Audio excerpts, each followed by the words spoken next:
Good evening, everyone. Thank you all for being here, and we are going to start with the Pledge of Allegiance. I pledge allegiance to the flag of the United States of America and to the republic for which it stands, one nation, under God, indivisible, with liberty and justice for all.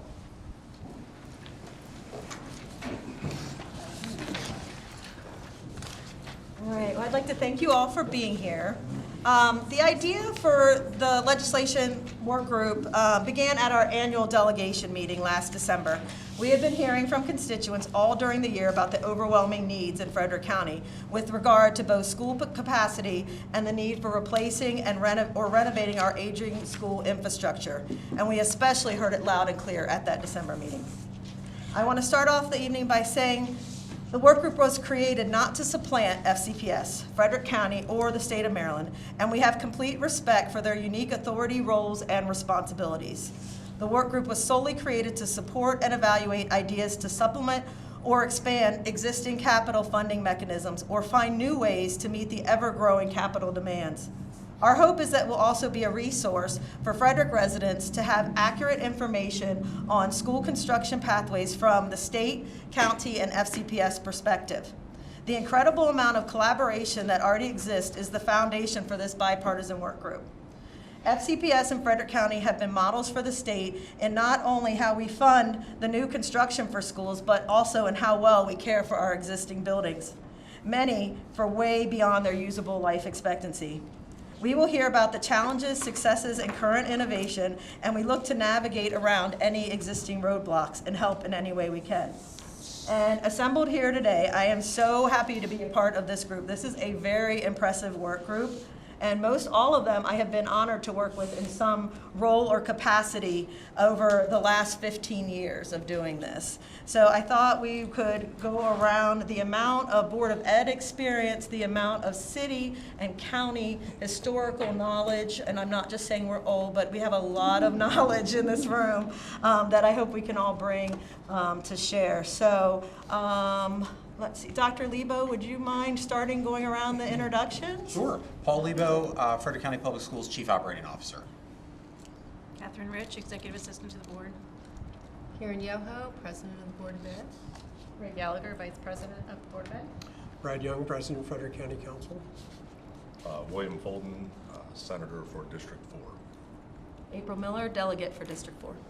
Ken Kerr, Delegate for District 3. Michael Dannenberg, Commissioner on the IAC. Alex Donahue, Executive Director of the IAC. Adnan Mamoon, FCPS Director of Capital Programs. Steve McKay, County Council. Janice Spiegel, Special Projects Manager for County Government, and I'm representing County Executive Jessica Fitzwater on this meeting. Karen Lewis Young, I'm the State Senator from District 3, and I sit on the Education, Energy, and Environment Committee in the Senate. All right, thank you all. And then the first order of business that we have is the election of chair, co-chairs, vice chairs, however we would like to do that. So is there any motions? Yes. Okay. I'd like to put forward a motion to elect Karen Yoho as the chair of this work group. Second. Give it to discussion. All right, the motion has been moved and seconded. Discussion now. Discussion. So I don't think, and this is this isn't meant to be disparaging towards Karen Yoho or her position as president of the board and the work that's done there, which is on behalf of everyone, all the students in the county. However, having said that, the school board's already had their opportunity with this measures. They've been struggling with this, and to have a person on the school board named as the chair of this who doesn't have the outreach and resources available. This is a state legislative bill. It should be a state legislation, elected a legislator holding the position of chair and vice chair. So with that, I would say, I think this is an absolute, people will not buy into the idea that we have a work group being headed by the chair or the president of the school board who also is the president of the school board, that part of what some people's perception is that there's been inaction by the school board, which was the precipitating factors of having this work group be put together. So with that, I would ask that that not be the person for chair, and I would recommend that it be the delegate that pushed this measure. That would be April Miller, be the chair. I'd like to respond to that. The way the bill is worded, it has the support for this work group coming from the Board of Ed. Now, if the Board of Ed is going to be supplying support, it only makes sense that that individual is managed by a person that they report to. Otherwise, there's a conflict in direction and priorities. And to the point that there are people that are disappointed with what the BOE have done so far, that's not how we started out this meeting. My understanding of this work group is that we've done an excellent job in Frederick County, but things have changed. We need new tools. We need to be strategic. What worked yesterday won't work tomorrow. And so it's this work group that needs to explore best practices, what's worked in other counties or other states. And so that's our job as a group, to find a strategic set of options to move forward. And therefore, I would like to stick with my nomination and call the vote. So I'd like to respond because you were making my point.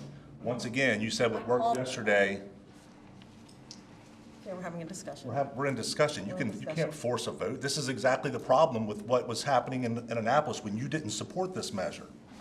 Because there's problems with the bill. Again, all the more reason that people are going to be concerned about your intentions because you were the one that tried to kill the bill, period. No, I tried to amend the bill. Tried to kill the bill.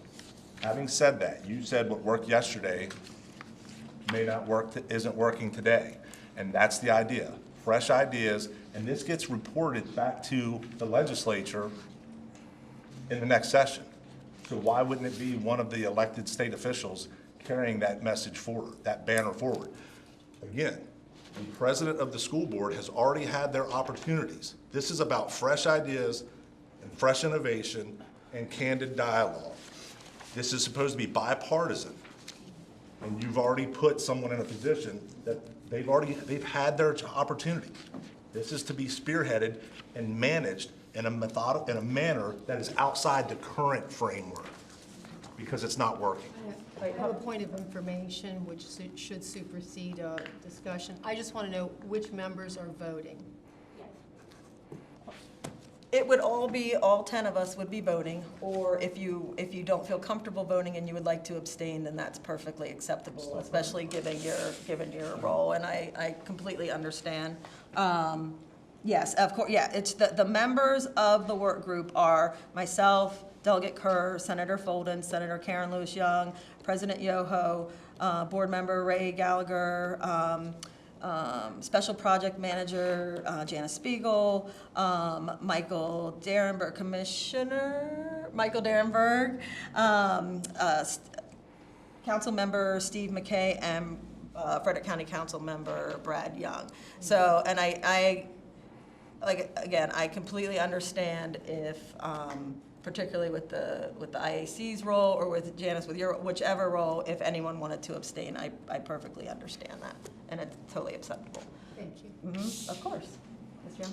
So I'll just start by saying I could really give a damn who the chair is. We're here to do the work. I will be abstaining because I really don't care. I want to get to work. We've already spent 15 minutes of wasted time. Let's get to work. And I agree. I just wanted to add, Senator Lewis Young, I absolutely listened to everything you said when we had a conversation of this, and I took to heart what you said about this being a global work group, and more as far as the ideas and as far as it being from the legislature. So I really feel that it should be someone from the legislature that is leading the work group. And anything that comes as far as direction of staff would come from the whole work group. It doesn't come from any individual. I've worked on a Board of Ed for many years, even in Annapolis. It's not coming from an individual. It would be coming from this group as a whole. Really, the only thing the chair does is coordinate an agenda, and that's it. And it's the agenda that this work group puts together and moving forward and moving forward. And I have, like I said, I don't care. I mean, I would be happy to be a co-chair with you. I think that would be an honor. But with not having the discussion, we didn't. So that will be what my vote for it would be, because I would prefer that we have delegation in a bipartisan way, work together to move this forward, and like I said, elevating it from just the Board of Ed. And I consider President Young, even though he doesn't really care, any one of us would be an amazing chair of this committee. It doesn't matter. We all are actually, I think, incredible individuals, and President Young would be awesome, but I also did not want to cause any interference in any of the metrics or measures that we put forth by December 31st.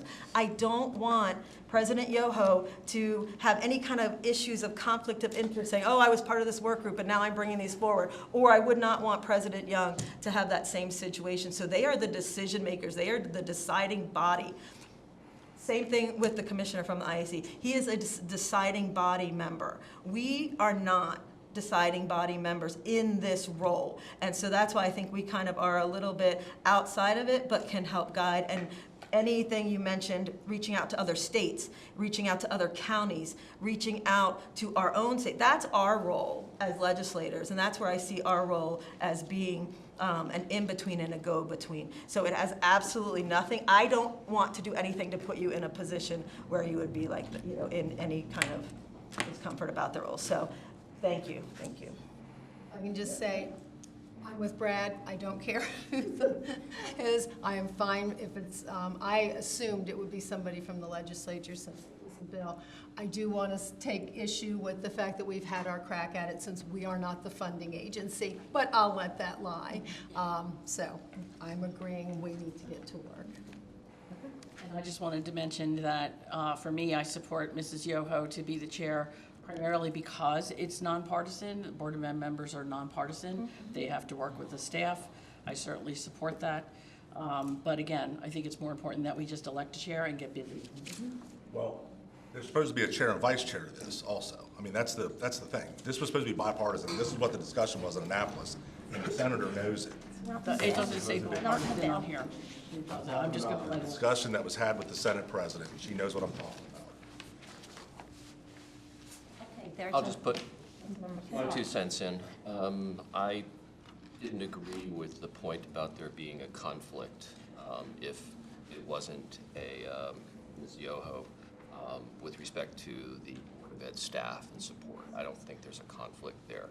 I tend to, hearing everybody and listening, I do tend to agree with the merits of the body being chaired by a legislative representative at the state level.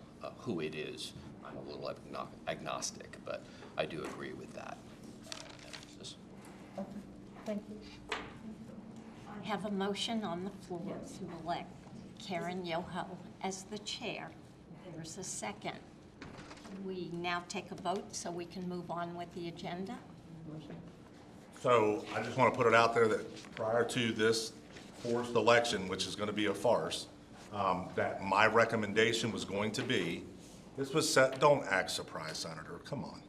So my recommendation and the discussion that we had with the Senate President in Annapolis was that the legislators would chair and co-chair, and it would be one from each party. So that's why I felt that it was her championing this measure down to Annapolis against your better wishes, at which point Delegate Miller should be the chair because she's the one that moved this through with great zeal and passion, and that you would be the vice chair. We Senator. never had that conversation. Okay, we had it with the Senate President. That's why I said it should be a bipartisan chair, vice chair. She's the one that championed the bill, not you.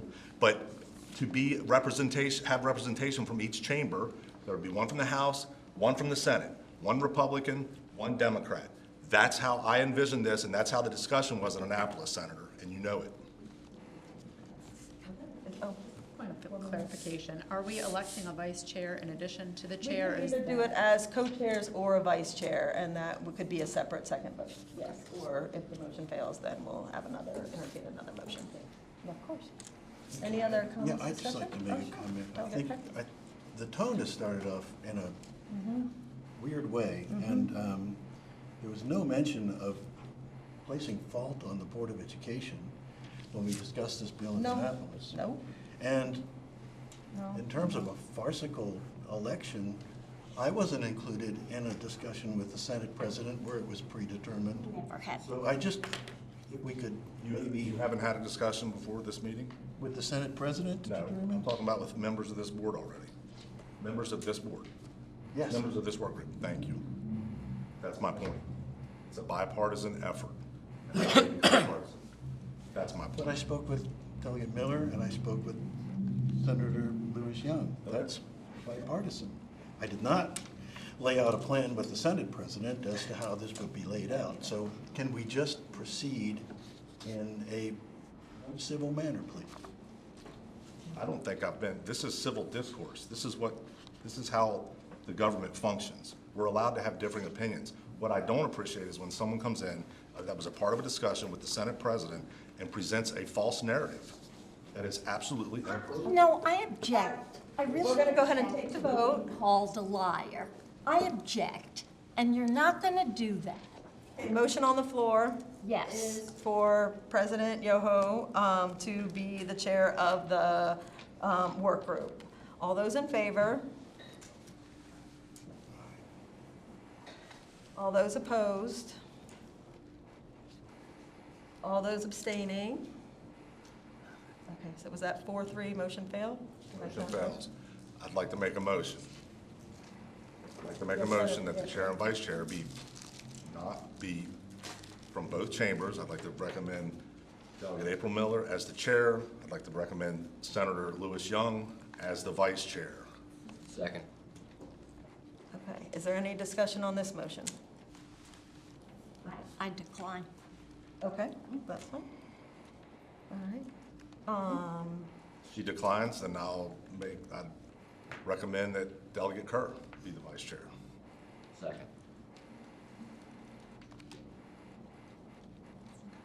I'd rather it be from both be it a nonpartisan leadership role, not regardless of chamber. Okay, in the interest of moving things along, I will accept the nomination. Thank you, Dr. Kerr. All right, so is there any other discussion? All right, and then we'll call for the vote. And then all those in favor?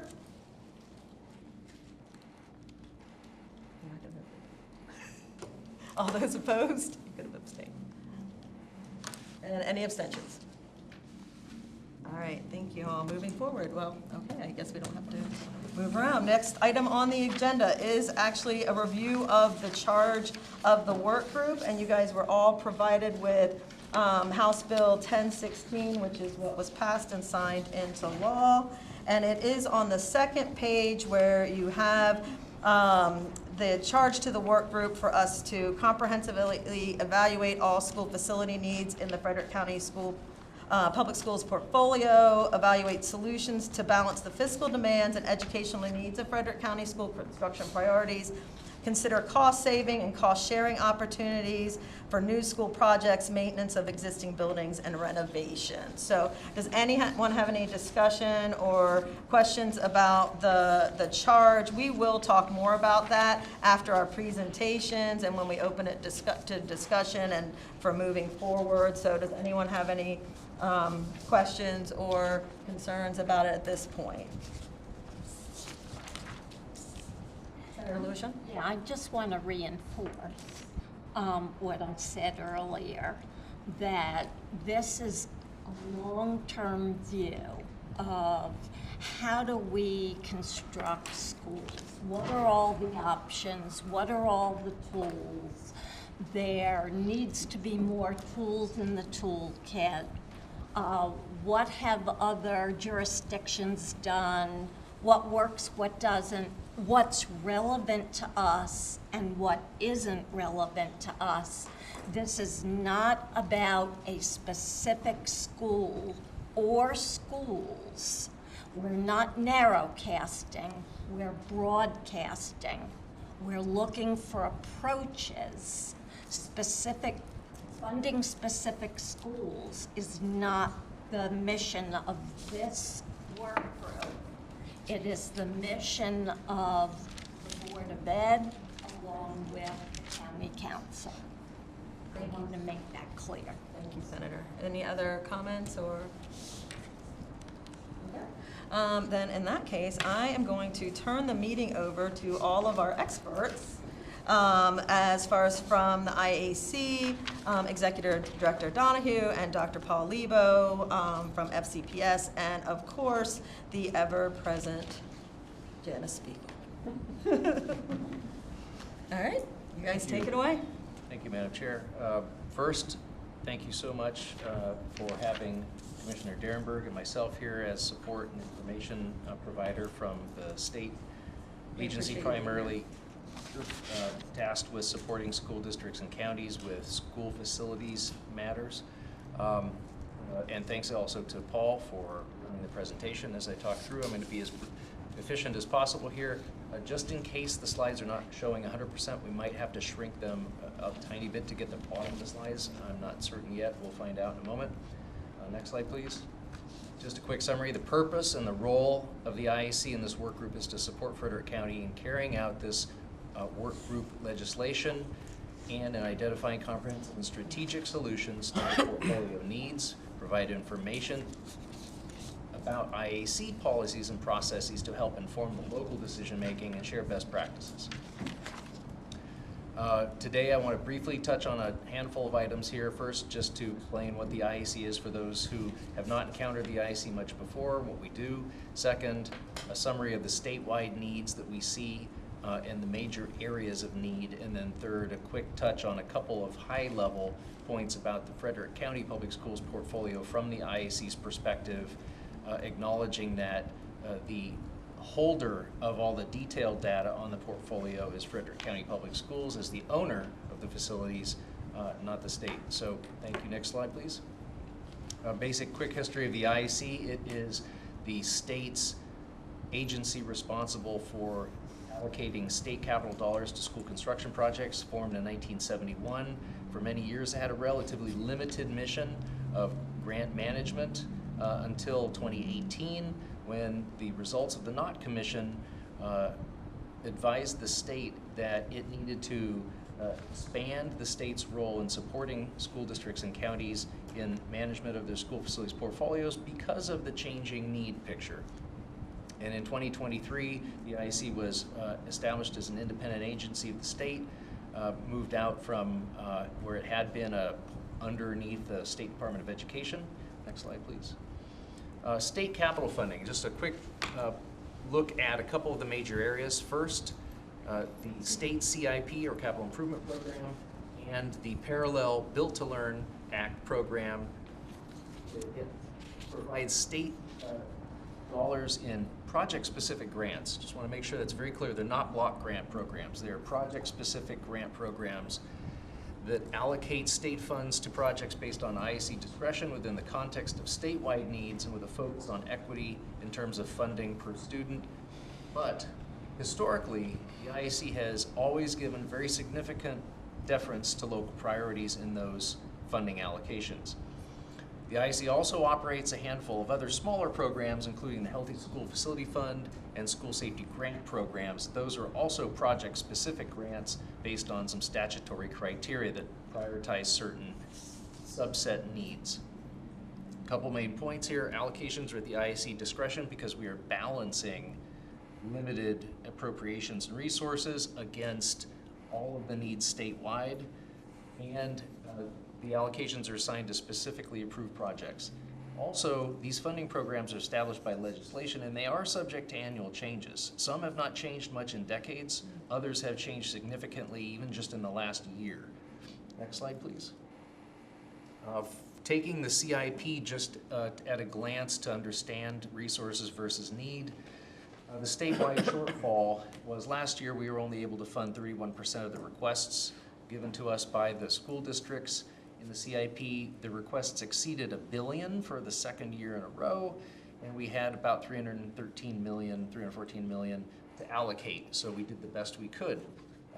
As you can see, the need extends far beyond just the ask too, because the requested $1 billion was limited by what LEAs knew they could obtain in local share, right? So the need is actually quite a bit larger than that.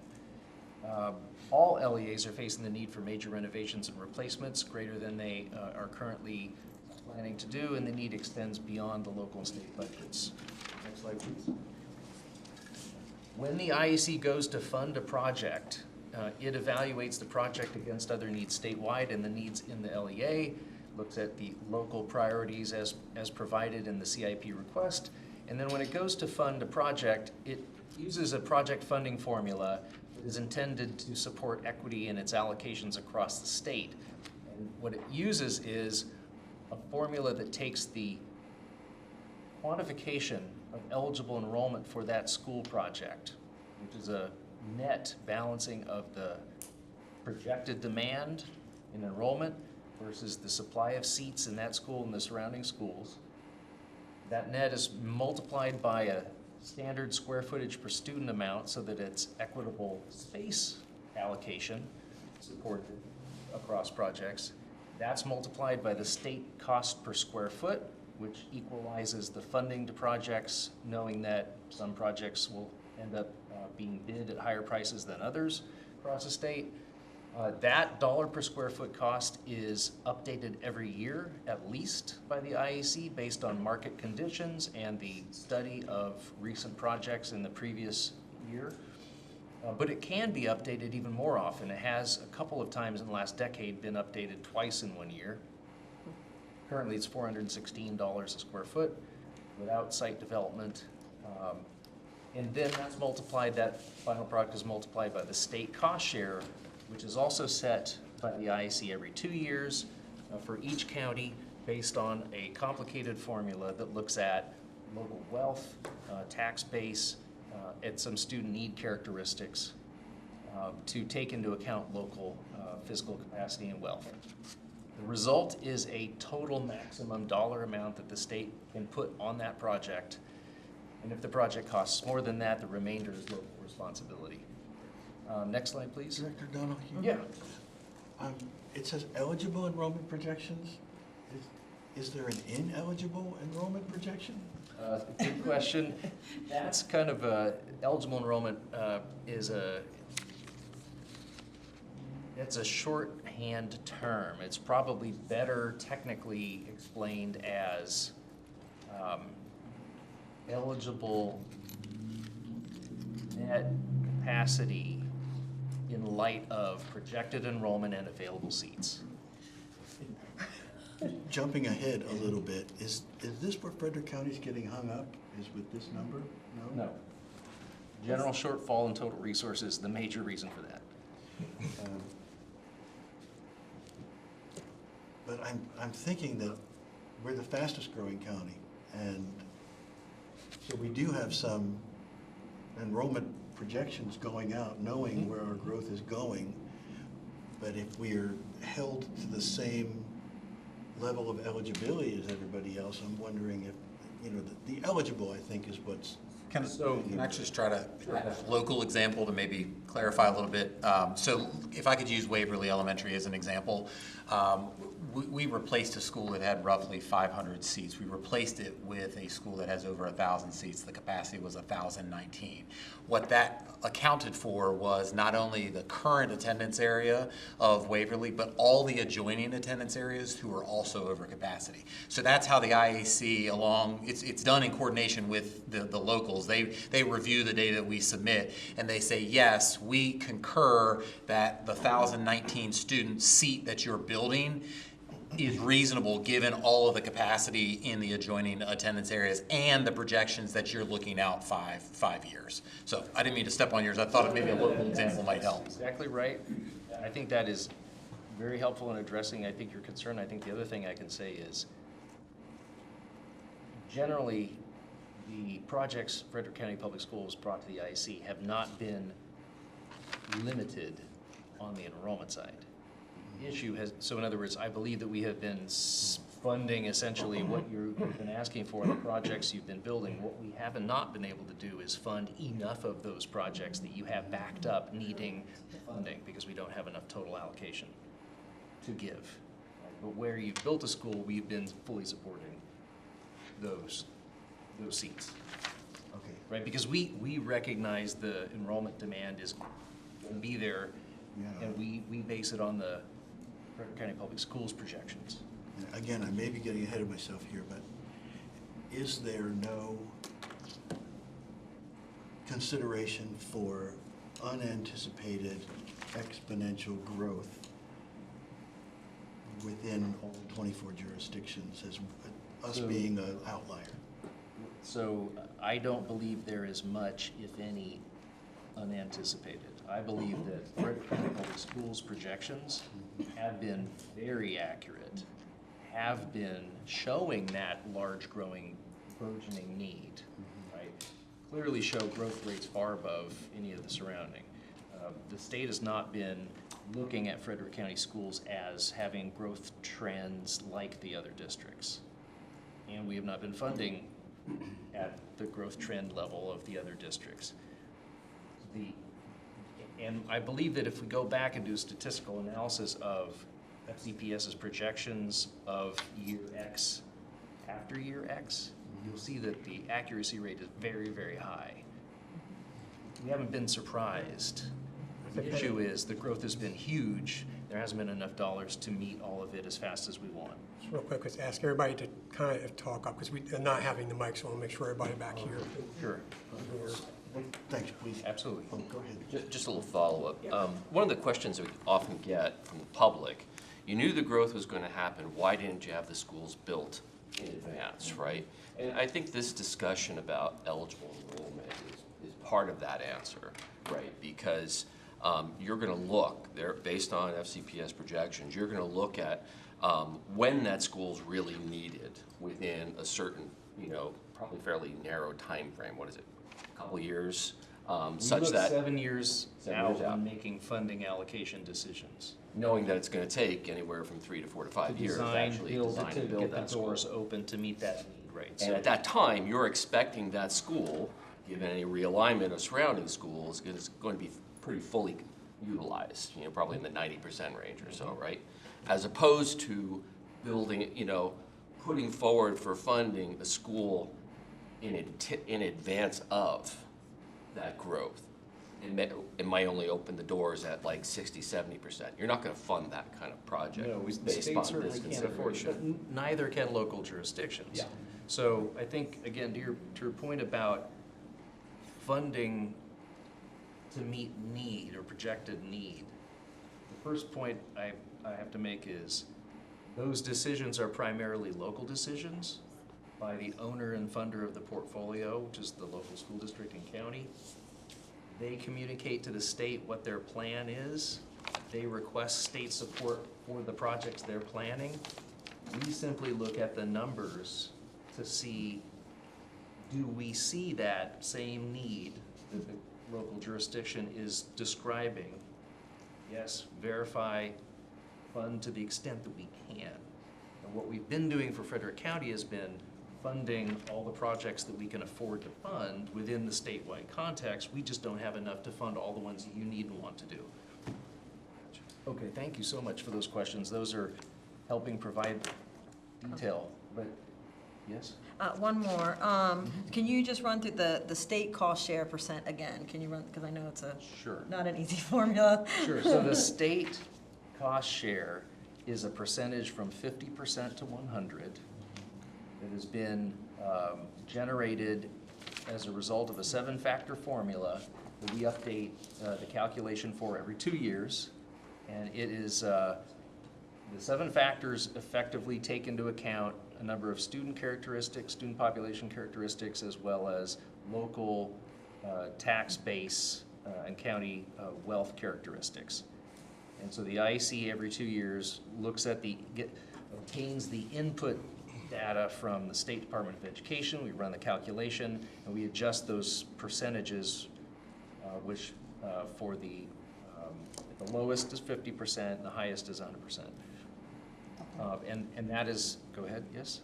Okay, I say, one quick question, Dr. Lebo might be able to answer this. There's one of the percentages where we got a kick up because of the maintenance of our buildings. Is that in this formula? Or is it different? So we incorporate that into the square footage step of that. And well, there are two. There are add-ons that come in the square footage step, and then there are add-ons to the state cost share that come from high performance in the maintenance area.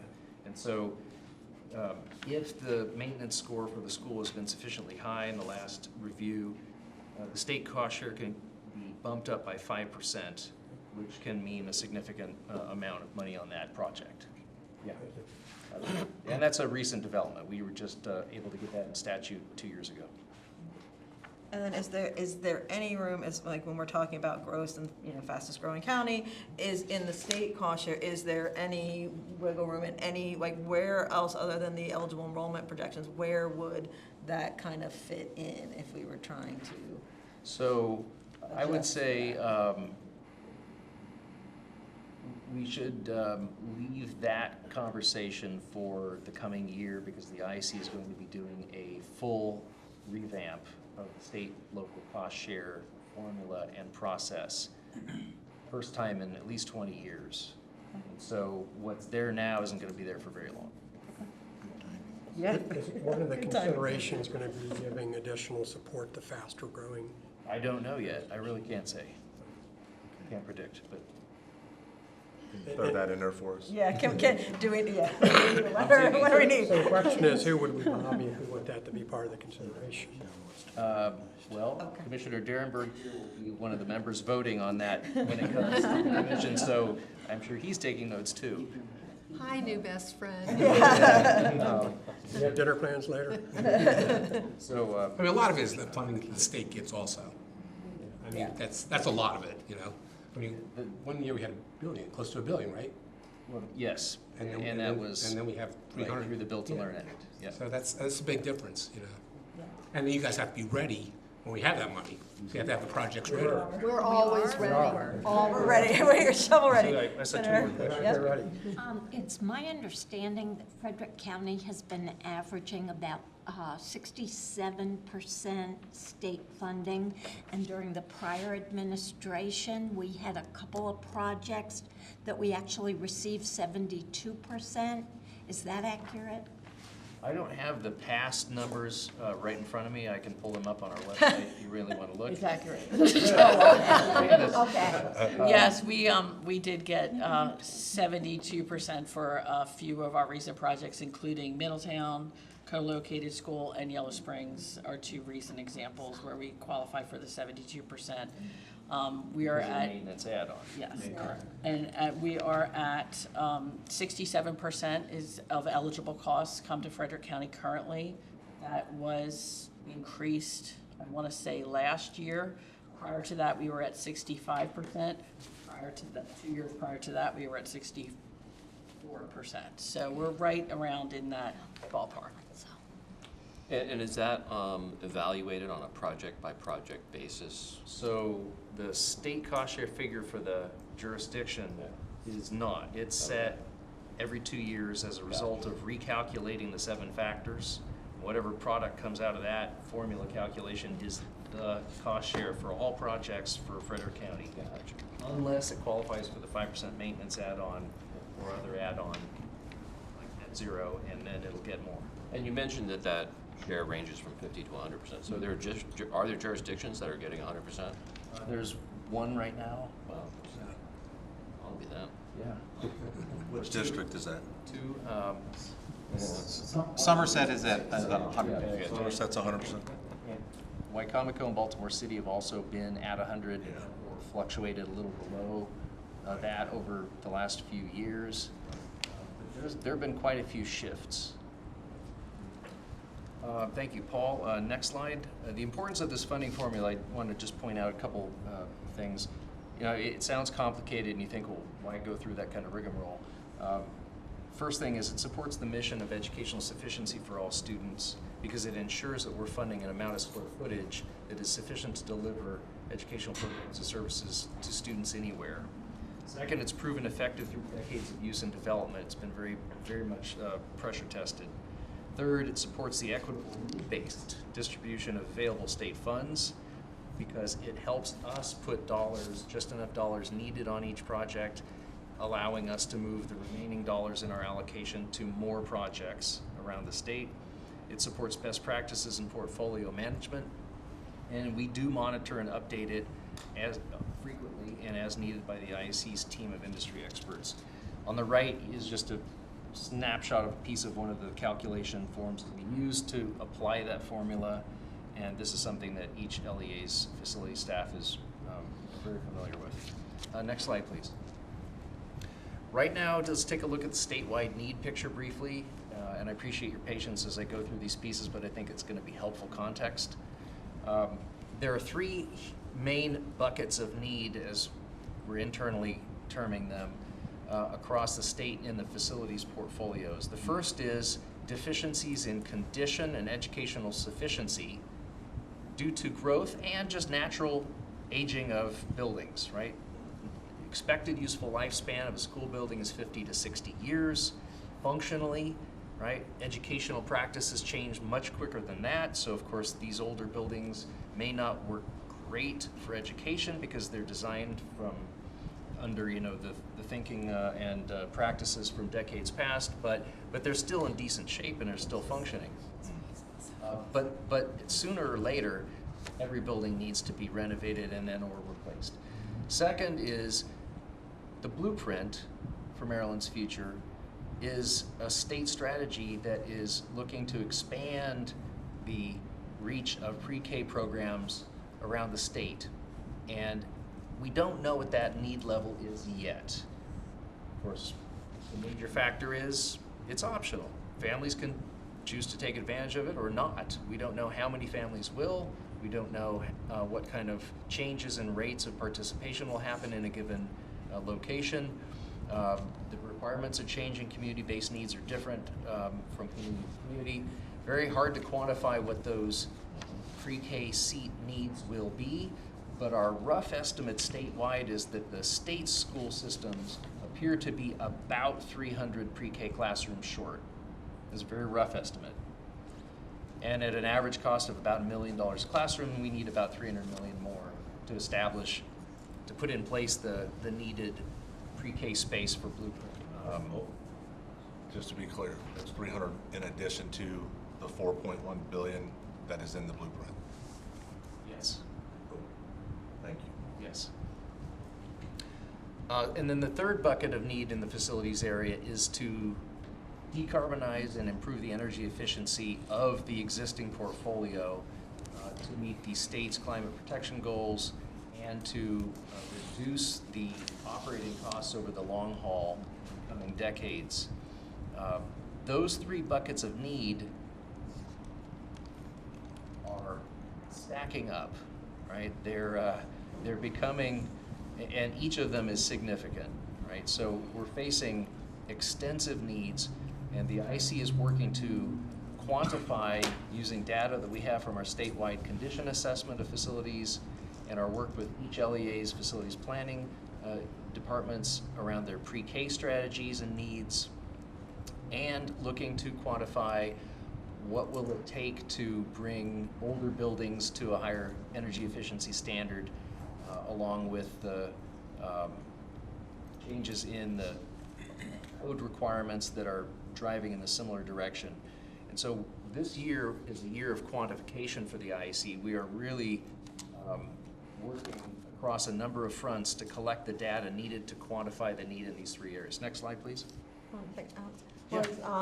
The decarbonization one, was that part, like where did it come from? Was it legislation? Was it like the Climate Now? Was it 2022? Is it So the something? Climate Solutions Now Act does not currently apply the new requirements to school buildings, but it's looking like it's very likely that that will happen in the near future. And we're preparing with some data to end up, to be able to describe what the ramifications of that might be for any legislative consideration, decision-making in the coming years. Okay, thank you. All right, so on the condition side, we have 1,370 active schools around the state.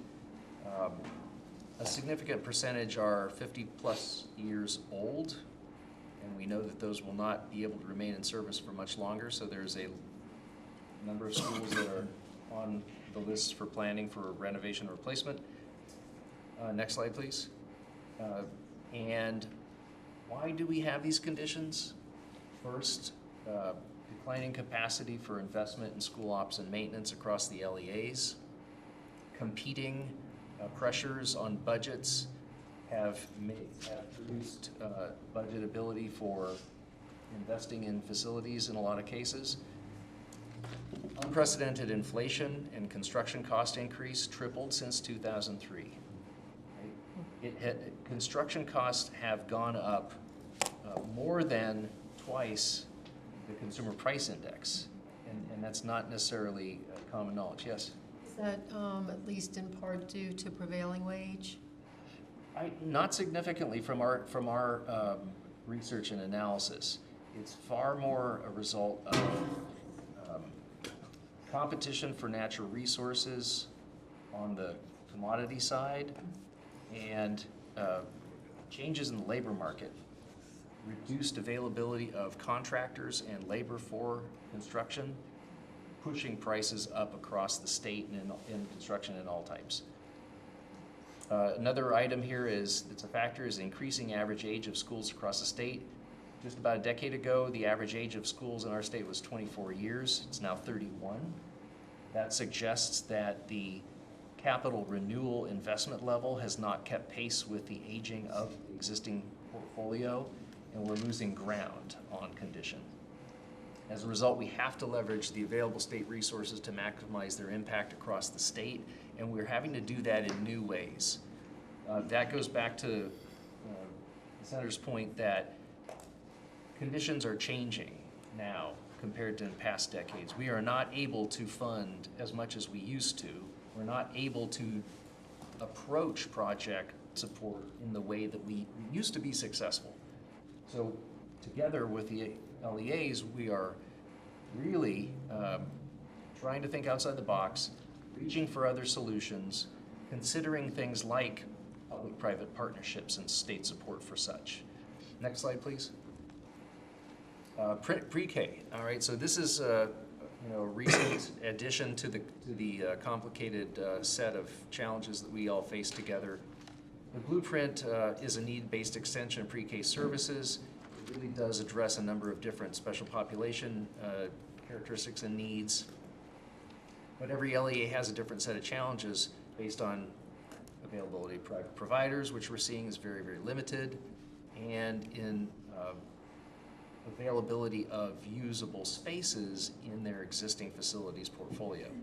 Again, as I said before, we think we're looking for about a need to come up with $300 million total between state and local to ensure the space for that. Next slide, please.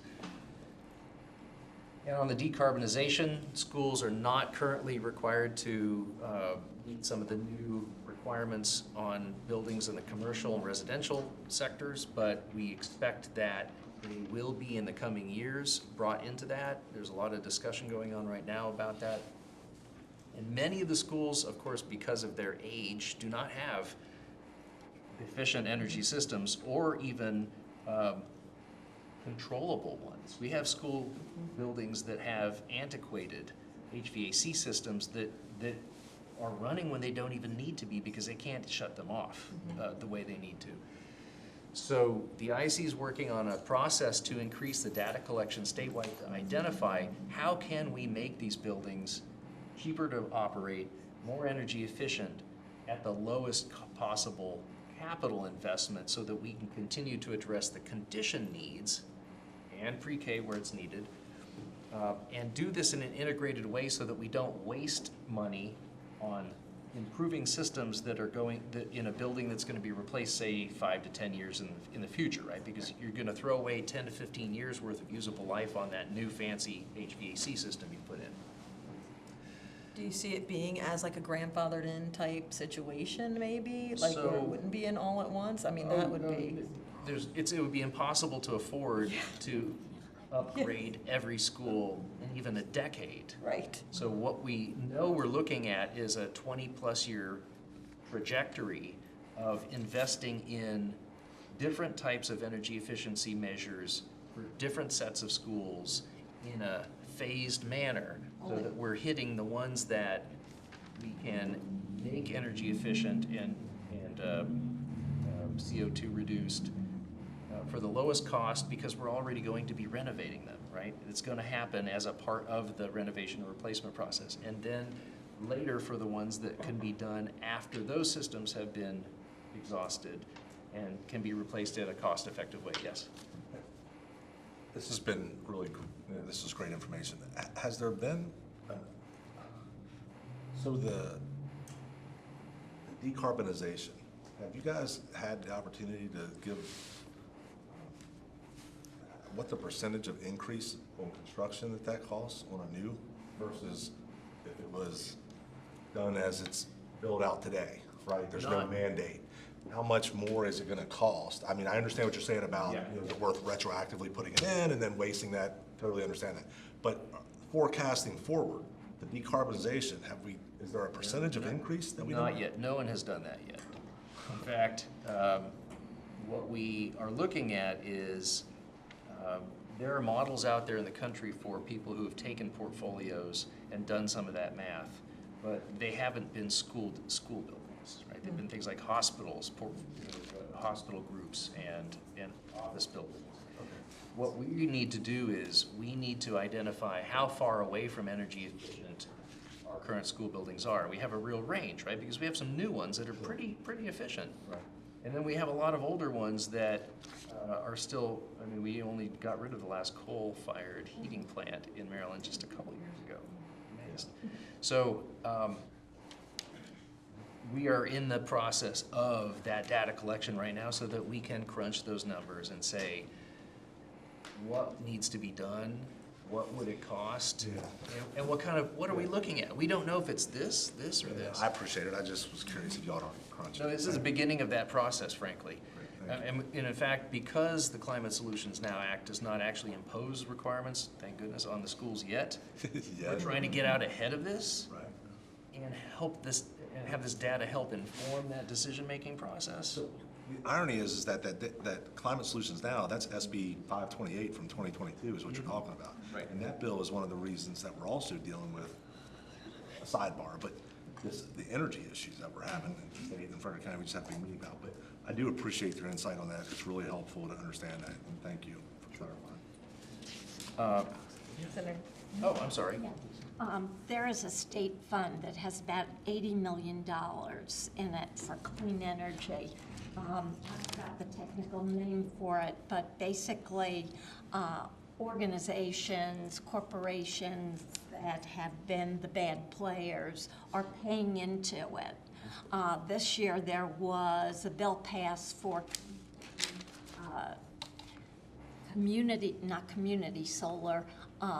individual solar on homes for low and moderate income to take advantage of that. Has there been any conversation about whether that fund could be applied to schools? Because schools are an ideal site for solar because of the yardage. Short answer, not that exact fund, but other funds that are coming online. First, I've been working with the Maryland Energy Administration folks to bring some of their energy efficiency grants to schools, and we've got about $25 million that have just been awarded from them to schools. So that partnership's bearing fruit already. Second, there is currently discussion about how to bring another $150 million in financing options to school improvement projects that's being supported by the governor's office. That may develop into something in the coming months.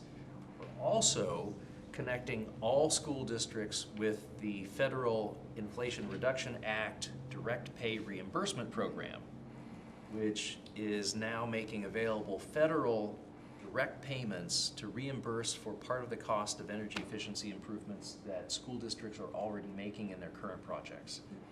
So we're working to help LEAs find and then cobble together dollars from as many federal and state and local sources possible to get their projects, or as many projects as possible, move forward. These pieces are coming together. It's just, you know. And that's just you bit providing by them bit. information where to get it. And helping them put together what they need to show to get those reimbursements. The bottom line here, I just want to try to wrap up because I know I'm taking longer than expected. We are finding that the most powerful thing at this time is the coordination and the discussion with the school districts and the counties, particularly where we can get all three parties, state, together in one room and look at these issues like you're doing now. This is exactly the best practice. That's why I'm very pleased to be here supporting this. It is this kind of partnership that will get us much farther down the road we need to get down. Next slide, please. Yes, absolutely. We'll share the slides by email after this meeting. Absolutely. Thank you. So last things, a couple of points from the state perspective on FCPS portfolio. Again, we're not the experts on FCPS's portfolio. FCPS is More than what 60. what we see is you have about 5% of the state's square footage. You have currently about 50,000 seats in state-rated capacity. However, your enrollment is still growing at such a rate that the numbers here from the official 2023 numbers from MSDE were 46,000, but I know that you're looking at 48,000 now internally, right? Your average age is 28 years, so it's a little bit younger than the statewide average of facilities, but that does not mean you don't have a number of very old buildings, which you do. Your average condition in terms of facility condition index, which is your percentage depleted, is just under 50%, which is slightly less depleted than the statewide average. Next slide, please. And in our numbers, we see that a third of your facilities have a facility condition index of 60% or higher, which is what triggers a facility in the IAC's eyes to be considered for planning for renovation or replacement in the coming decade or so. And so that means that we know you have a lot of projects that will be coming up for consideration for funding locally and from the state. And we are tracking this so that we can start to get quantification happening to figure out what the state share might be of the coming projects. I will note here that in these numbers here, several of the listed facilities are already being addressed by FCPS's current capital plan, and you have 3 significant high school projects on the list. These are just depleted value percentages for different building systems in the schools. Next slide, please. And the key thing about that, by the way, is those are just very top-level review of any useful lifespan of the systems in schools. It's not the detailed level of condition data that FCPS maintains on its facilities. Last, enrollment growth. We have the highest enrollment growth in the state sustained over time. We know that you've had to address that lack of seats and that has taken up a lot of your available capital dollars, making it harder for you to get to placing the older schools.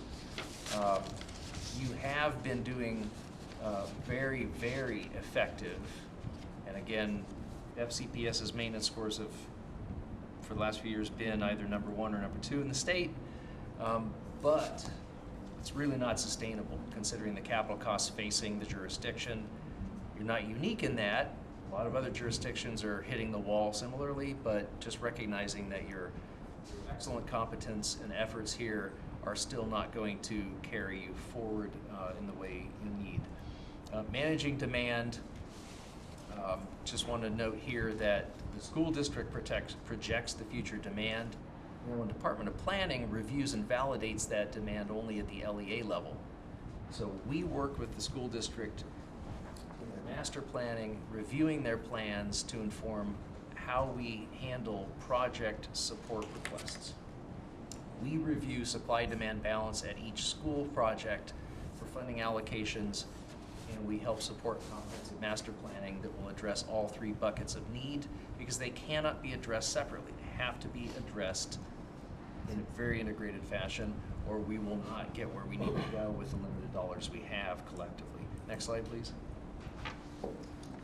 And the last one, pre-K expansion and decarbonization. We don't yet know what the scope and numbers are on those. We're trying to get those numbers through the process this year. However, so far, the IC has started to support moves in that direction by school districts by providing additional 5% state share support to net zero energy projects, and working with the school districts to identify what they'll need to do around decarbonization, prepaid and condition, and connect them to funding sources, including Maryland Energy Administration and federal sources. Appreciate your patience, a lot of information. Happy to answer any questions this afterwards or next time. Thank you very much for your time. Thank you.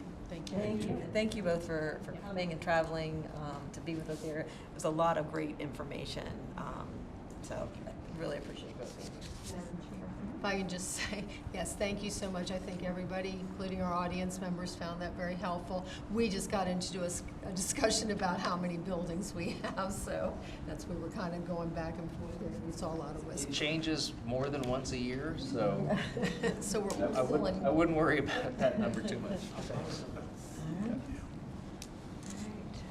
Dr. Lebo next. All right. All right, so I appreciate the opportunity to present here this evening. One of the basis of the charge in the legislation was based on a review of our educational facilities master plan. So thought it'd be a good idea to start with an overview of our EFMP, as it's more commonly referred to give a basis of where we are from a portfolio perspective, as well as our needs long term.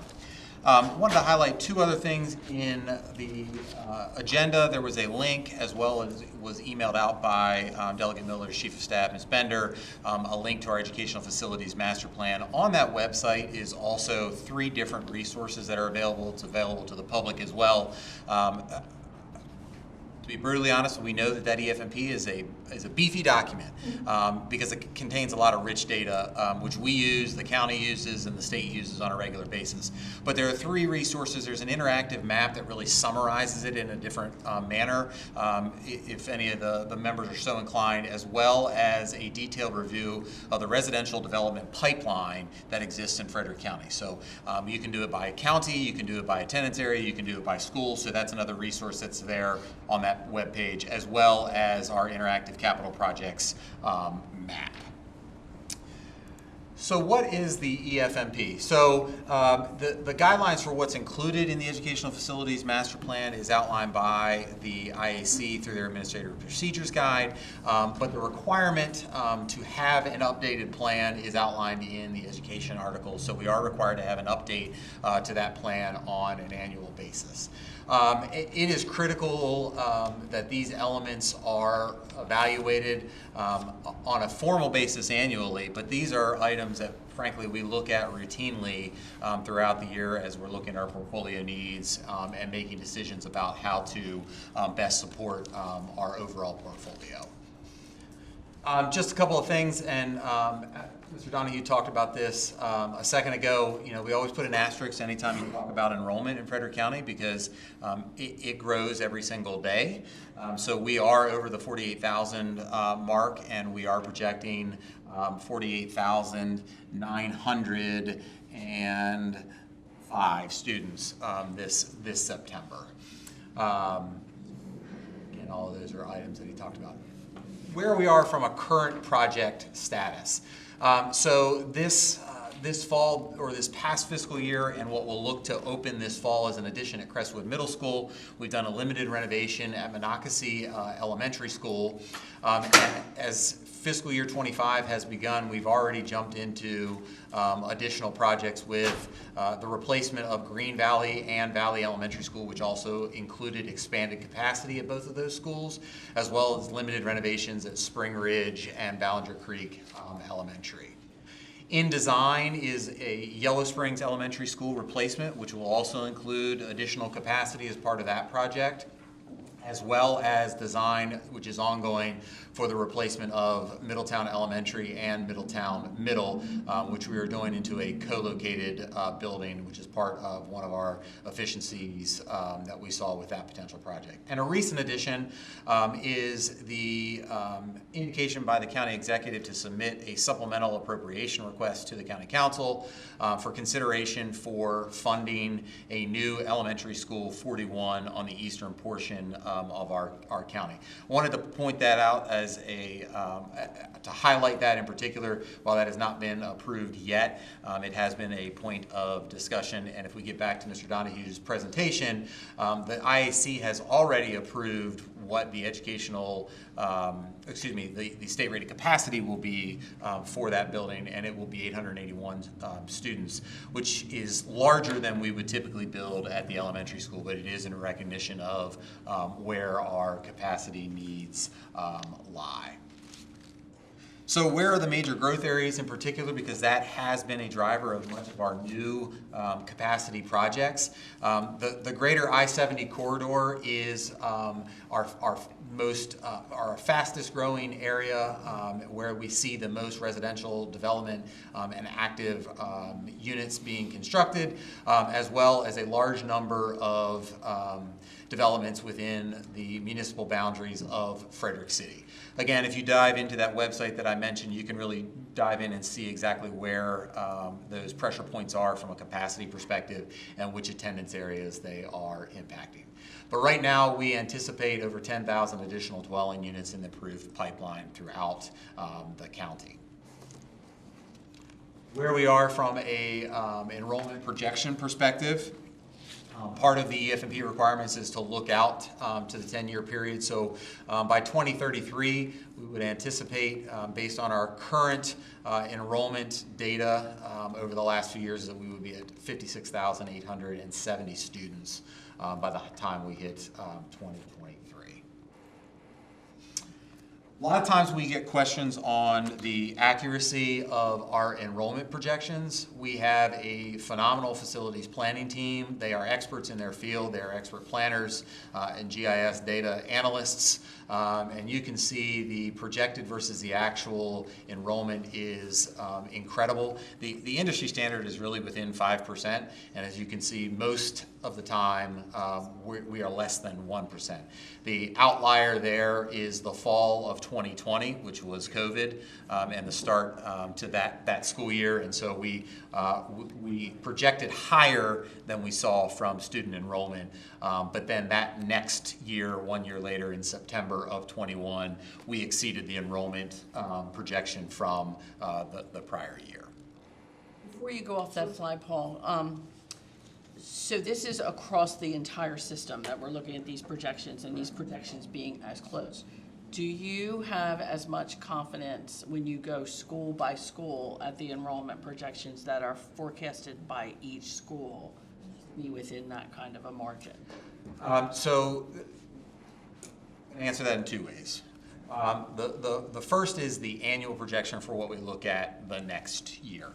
And generally speaking, the projections are pretty close. There are outliers where it is unpredictable, and it doesn't necessarily have to do with growth. And I need to confirm, and I'd be glad to confirm this at the next meeting. I think it was North Frederick Elementary this past year that saw, I think they were 60 over. Let me confirm those data. But it was an anomaly that you sort of scratch your head and say there are no development pressures in that attendance area. We have a good historical track record for where we saw enrollments every year. Why did that outlier occur?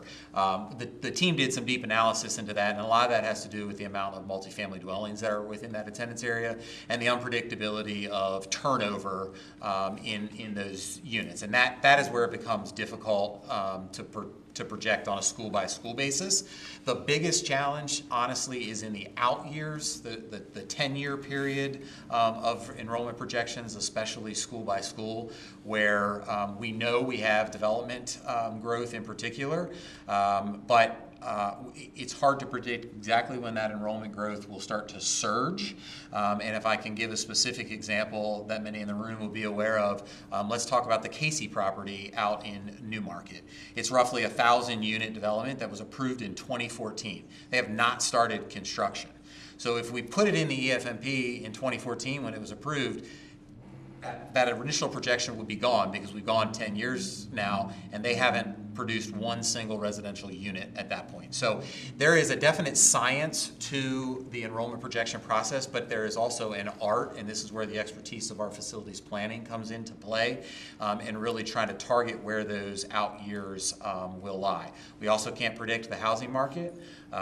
Certainly where we saw some significant surges in the housing market in the middle of the pandemic were not only surprising to us, it was surprising to the state. Nobody sort of anticipated some of that growth. They couldn't build it fast enough in many portions of the eastern part of Frederick County in that 2020, 2021 time period.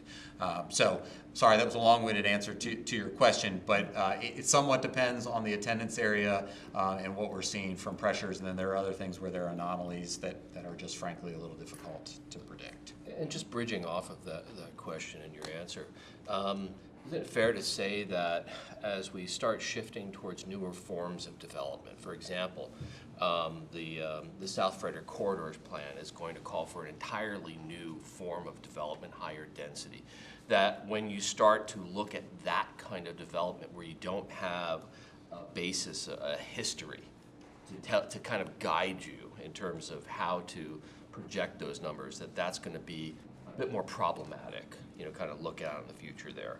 I would agree. The good part of that is at the staff level, the county government staff in particular in their planning office corresponds with us routinely.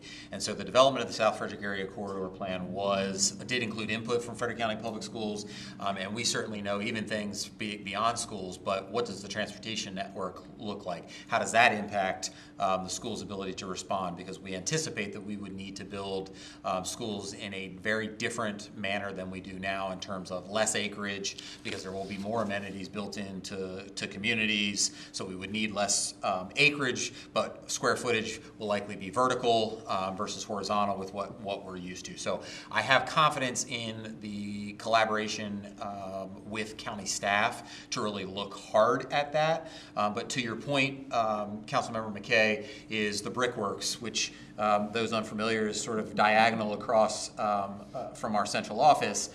There are really not units that exist in the Spring Ridge attendance area at the elementary level that correspond with the types of dwelling units that are planned to be constructed. So we anticipate that we will likely see pupil yield rates closer to what we see in the Waverly attendance area because they have that type of dwelling unit and it being so close to a school. So we certainly envision having to adjust, and the brickworks is a good example of that. Just one other question. With respect to where your assessment of the residential pipeline for the current EFMP, there were some issues with respect to the data coming from the city. Do you believe that's been resolved on better footing now? Yes. I believe that has been resolved and we got updated information as part of this. So I believe that has been remedied, yes. Yes. If you look at our actual total enrollment over the past 10 years, and you take out 2021 because that was an anomaly, and you look at our average rolling rate of growth, do you know how many other counties in the state approach our rate of growth? I know we're the highest, and it looks like it's roughly, 2.5% enrollment growth. Are there how many other counties are there that have grown at least 1 to 2% over the past 10 years? So the quick answer is I'm not 100% sure over the past 10 years, Senator Lewis Young, but what I can tell you in the last 5 years, we were at a 10% growth, and the next closest county was at 2%. And the vast majority saw a decline in enrollment or very stagnant enrollment. Is that factored into our funding for? It is not factored into the funding. It is factored into the eligible capacity that we request from the state. Thank you. A little far from the sensor, that's why I keep skipping. My apologies. At the elementary level specifically, we're just going to talk quickly about the elementary and the secondary level and where we anticipate seeing capacity concerns through 2033. Again, where you see here with Oakdale Elementary and Green Valley Elementary, we're fortunate if we're able to move forward Elementary 41. That will have a direct impact on Oakdale Elementary's capacity, but likely will open at 100%, and Oakdale will likely continue to be at 100% with continued growth in both of those attendance areas, with New Market and Blue Heron and Deer Crossing all in that adjoining attendance areas currently in that 90+% mark. At the middle school level, again, aligned with where we're seeing our residential growth challenges and pressures are the eastern and southeastern portions of the county. We anticipate, and we'll get to in a minute, to talk about our needs over the 10-year period. We do anticipate the need for an additional middle school project in the eastern portion of the county. We've identified a site that we do not currently own. It is a condition of the developer's agreement with the Blentlinger was the former property owner. It's now Gordon Mill as part of the development approval that he had to proffer a middle school site. Our board has accepted that site, but it has not been proffered because we have not reached a point in his DRRA where he has to transfer that to Frederick County Public Schools. Same issue at the high school level, again, primarily focused there on the east, but I don't want it to be lost that we're continuing to see pressures in the city, in particular with Frederick High School and Governor Thomas Johnson High School. About a year ago, I guess at this point, our county executive announced the acquisition of land to support an additional high school, what we're calling High School 11, until it is formally named, which sort of sits in this portion of the county. Those familiar with Frederick County, the intersection of 75 and Route 80, across from the old 75-80 drag strip, or what is currently Wilcomb's Inn, is where that property is located. And obviously would need to do a significant redistricting to be able to support the enrollment in that new school. So our proposed capital projects in the 10-year plan are 5 new schools, 2 replacements, a modernization, and 7 limited renovations. That ties nicely into Mr. Donohue's comments on our need to address our aging infrastructure, and we know that we need to, in particular, at the 35-ish year mark, because of our maintenance, we need to do a capital renewal project, and the limited renovation term is part of what's outlined in the IEC guidelines in COMAR, which is why it's labeled that. But it basically takes an older school and it addresses 5 major systems, which we had done over the years in sort of bits and pieces. We do an HVAC project, we do a roofing project, we'd have to do a flooring project, but none of that made the school feel sort of renewed at a single time. And so what we've tried to do is take our limited resources and pool them, and so we can address a single building at a time. And so it just addresses all those major systems at one time. And then again, additional capacities added with our current plan outlined in that 10-year plan. If you could just speak real quick. So even from my time on the board, we have always sought, when we talk about decarbonization or energy efficient, we have always sought the most innovative or that we could, because I remember we tried the green roof thing and that did not go so well. But could you speak a little bit about the certifications that we usually try to get for as far as energy efficiency? So over the last decade, we have achieved LEED Silver certification on our new schools. There was a legislative change which our board supported, and I believe the delegation was in support of as well, is that we no longer are required to seek the certification, which was just an additional cost burden on the board and the school system.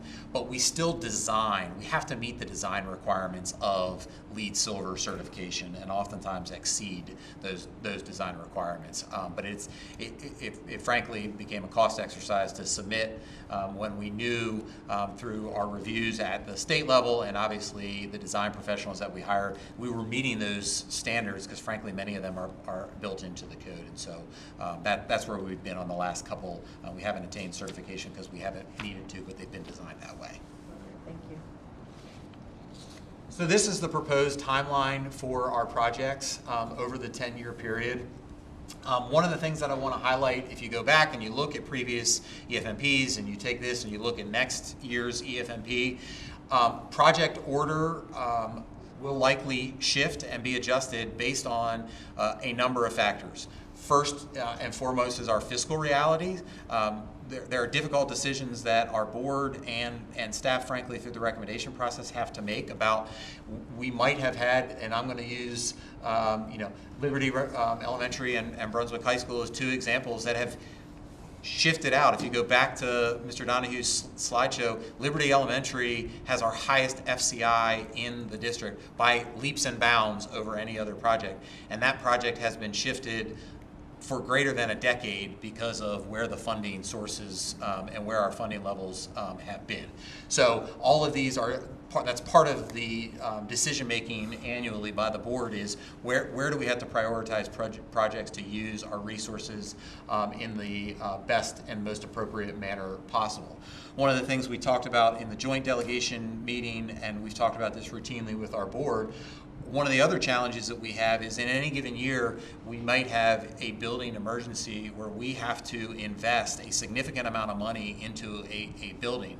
And that's probably the most difficult conversation that we have to have. If we just had to invest $1 million to replace 2 chillers at Middletown High School, does it make sense to leave Middletown High School in its current prioritization when, if you look at our FCI scores, Walkersville High School will likely now, from an SCI perspective, have a higher depleted value rate, and so that's another factor that we have to consider as we look at our entire facility portfolio needs. I mentioned the middle school project that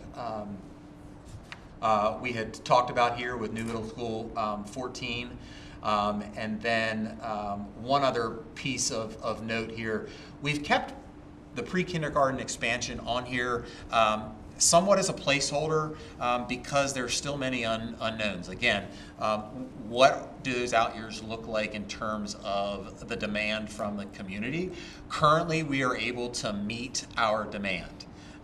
And so we don't have a project in the next year or two because we believe that we can meet those needs. We also have some of our innovative projects where we have utilized the child development program classrooms at our high schools to actually house pre-K classrooms. And we still have some availability of space in those high schools that are currently running child development programs, but we could absorb a pre-K space in the out years. Our board was also faced with a very difficult decision of increasing class size during the FY25 budget cycle, and so our needs changed as well because we had less staff across the board, and so we had more space capacity available. So we anticipate as Blueprint continues to be rolled out and demand changes from our community, we will need them, but we don't have anything on the horizon that we have to identify, but we thought it was critical to leave that so we don't lose sight of that, not only as a staff, but as a broader community and as well with our Board of Education. This is the proposed fiscal year 26 capital funding request. These numbers get refined as we continue to gather the information needed for submissions to both the state and the county. The prioritization will not change, but the numbers might vary slightly as we refine these. We submit this as part of our EFMP that's due to the state by July 1 annually, and then we have the formal CIP submissions in October and November to the county and the state. As you can see, our total request there of 154 million, the likelihood of that is not high that we will receive that, but the direction that we've received is that we really need to show what our need is. And I would argue that this is still pretty conservative in terms of what our need is in Frederick County Public Schools, but highlights our most priority projects. Sorry. If I might just throw in a quick comment, I've just been looking at your total of 154 million for your FY26 and thinking about how the IAC had just about double that to give out statewide to all 24 jurisdictions.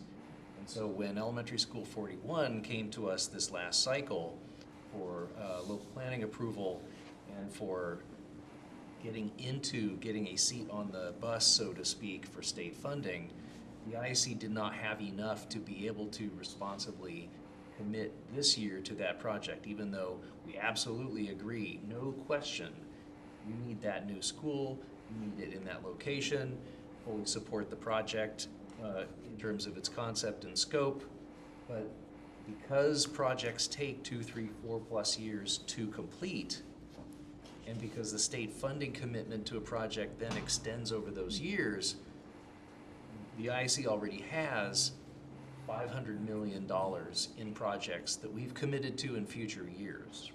So Elementary School 41 was not able to get our approval in terms of planning and funding start this year because we're already, some eyes, over-leveraged. Right? But next year, when it comes to us, it'll be an even higher priority, and I have no doubt that things are going to move forward then. It's that you can see from these numbers, and in comparison, we're struggling to be able to support every school district with all of their needs. We were happy to support the other projects here that we have committed to over the last 2 or 3 years so that those are moving forward. Thank you. And then just additional info, I talked about this, additional resources that are available to the public and to the work group, as well as a link to our comprehensive maintenance plan, which is really a companion document to our EFMP. Both of these documents inform each other, and they are both annual updates that our board approved and that are submitted to the IAC as well.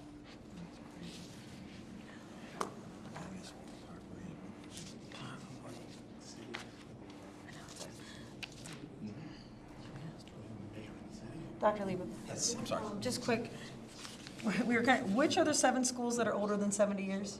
Do you have that, or is it just in the EFMP? I can look it up if you don't have it. But yeah, that's what we were just talking about. Newmarket, Parkway, Liberty.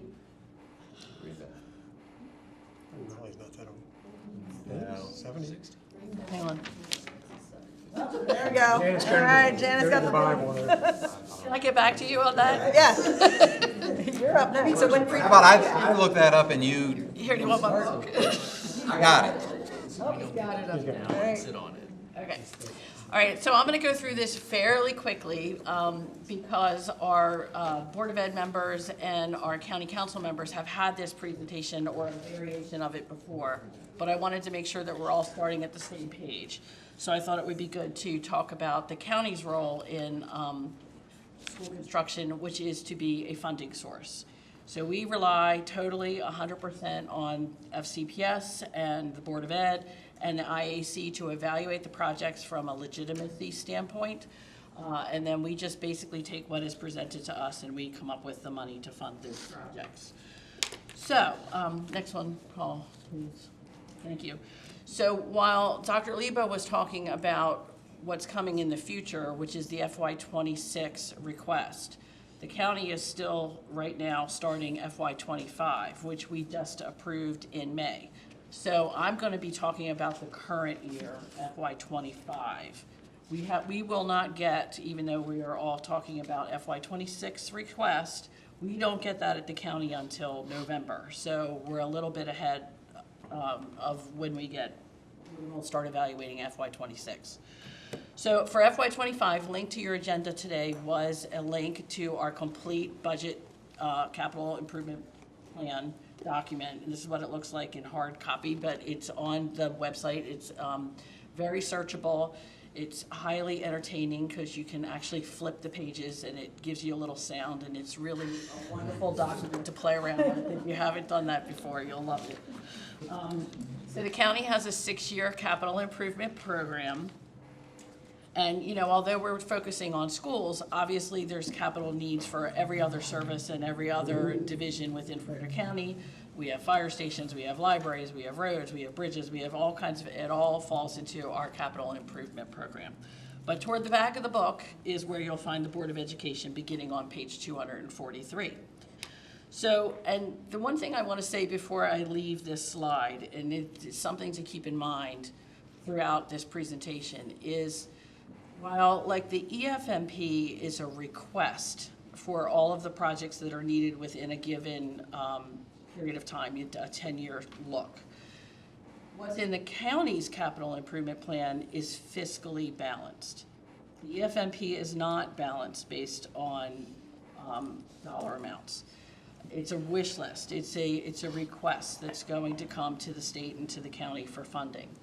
But our capital improvement program is not only balanced within each year, it's balanced across all 6 years. It's balanced across just not only for the Board of Education, but within every division and partner agency that we fund. It's balanced within the color of money, and it's balanced within our debt capacity. So it is 100% balanced. And some people forget that, but it's really important that we have to fund within the funding that we have. So next page. So when the FY '25 request came to the county, this was the lineup of projects that came to the county. Now, this will vary slightly to what goes to the IAC, because there are some, the IAC gives Frederick County Public Schools some indications of funding amounts, and so we can't submit this entire list to the IAC. We wouldn't submit this entire list to the IAC in 1 year. We try to work within our funding amounts that we're given. But just so you know, so you can kind of see what this means. So this is in priority order. This is what came over to us. It came from the July, this time last year, July 2023 EFMP.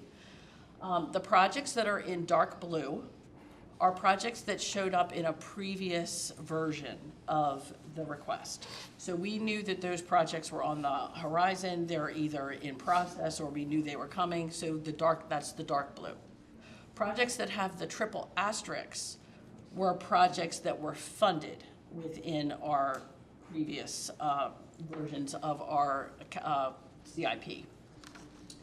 Projects that are in the lighter color blue were projects that were new for FY '25. They had not been requested in FY '24. They were nowhere in there, and they were requested new. So they were considered new projects. And projects above the orange line were projects that were asking for funding in FY '25. So just so that you can see that's how the list comes over. So between when we get this list in November and when the county executive releases her budget on April 15th, the following April 15th. During that time, the county is working with our budget staff to line up the funding sources. And we have a capital improvement committee, a CIP committee, that evaluates these projects against all the other requests that we get from all of our other agencies and divisions to start lining up our funding so that we can make a recommendation to the county executive for what to include in her budget. I just want to make sure I'm not missing anything. Next slide, please. So these are our funding sources that we have to fund projects. And I'm not going to go through these line by line. This is like a reference document that you can go ahead and read. but it tells you, if you go through some of these, that certain funding, and by the way, we call this the color of money, and you can see why, because this is for your own purposes, so you can follow what color of money we're going to use. But certain funding's available for certain types of projects, but not all funding is available for all projects, and also the sources of funding can't be used necessarily interchangeably. So meaning that at the end of, and I'll use for an example, like as we finish up the Crestwood Middle School addition that will open in August. We just recently did a 300-seat addition on Crestwood Middle School. There may be some dollars that are left over in the Crestwood Middle School account at the end of that project once we complete the punch list and everything is finished with that project. Those dollars are available to be used for a future FCPS project. But those were impact fee dollars, and impact fee dollars can only be used for new capacity. So you couldn't use that leftover funding and, for example, apply that to an aging school project or replacement. So it's those kinds of things that we'll talk about when we talk about the color of money, but this is the definition. Okay, next one.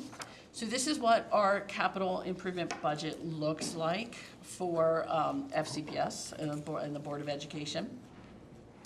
And if you look next, right at the bottom, see in the yellow, in the pink highlighted, that's where you can see what color of money was used to fund what year. So it shows you, you don't, again, reference material. You don't have to like see it on the screen, reference material. But that, we always show you what color of money is used within any given year.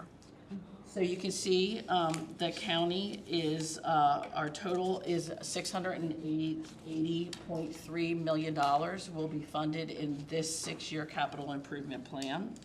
Again, remember, it's balanced. The money is available. We wouldn't put it in our CIP if the money wasn't there. So it is where it is. Now, I will just say the IAC has given us indication, when I say us, I'm talking Frederick County Public Schools, and the county listens because we watch every one of their meetings. Our guidance is to estimate somewhere around $15 million of state funding coming to the county every year. And that is about the guidance that we get. Last year, we had slightly over that.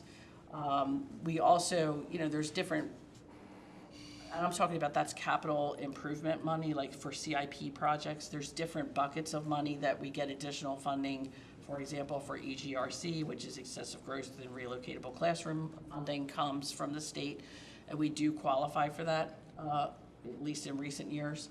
But for the most part, the $15 million of capital, we do estimate that throughout this document because we are relying on getting that $15 million. Obviously, if we don't, we make adjustments. If we get more, we make adjustments. So, and there have been years that we were funded significantly more. Not last year, the year prior to that, I believe we had almost $40 million of money that came from the state when we were expected to only get 15. So there are years that we get significantly more than what we're supposed to get. And there are other years, like this year, where we get almost exactly what we're supposed to get. And then when you add the EGRC, we came up just under 20 million, so for the total. Yes. So with the tax increase that we do, are you going to put a new color of money where that goes in? And you see that, it's very hard to see it, but under the first line where it says the dedicated revenue for school construction, yeah, that's where that is. So it hasn't been allocated to a project yet, but that's where it's estimated in the document. So go to the next slide, please. So after you have the main capital budget for all 6 years in our CIP, but for each project following that in the book, you will find a project sheet. So this is what a project sheet looks like. Similar to, there's a project sheet for every project that goes to the IAC. We also have a project sheet. So next one, which will show the red line. At the bottom of the project sheet, that's where you can see the color of money that goes into that project to fund that project and what year it's coming in. So you can see that. So next one, Paul. So that's a blown-up version, so you can see FY '25. And this happens to be the Middletown combination, the co-located school. So you can see that this school is using a couple different funding sources. It has some general fund money in the green. There's a tiny little bit of impact fee money, and that is because we are adding new capacity at the elementary level at that school by a few seats, so we can use some impact fee money for that. We have some school construction, which is recordation tax money is in there, and then we bond fund it. And then we have this, it's called Maryland Cash Forward Funding, and that is where, once we put a project into our CIP, we know we're not gonna get the full state amount for that project initially, right from the first year. So we go ahead and we forward fund what the state is going to pay for us down the road, once we have planning approval, and that is calculated right into that project. So we are banking on that cash forward funding, and we put that cash in place so that we can go ahead and proceed with that project. So the Middletown co-located school is currently on track.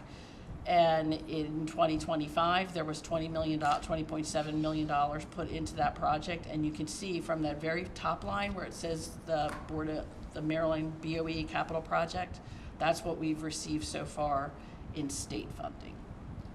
Janice? So you're describing it as cash forward funding for the state contribution.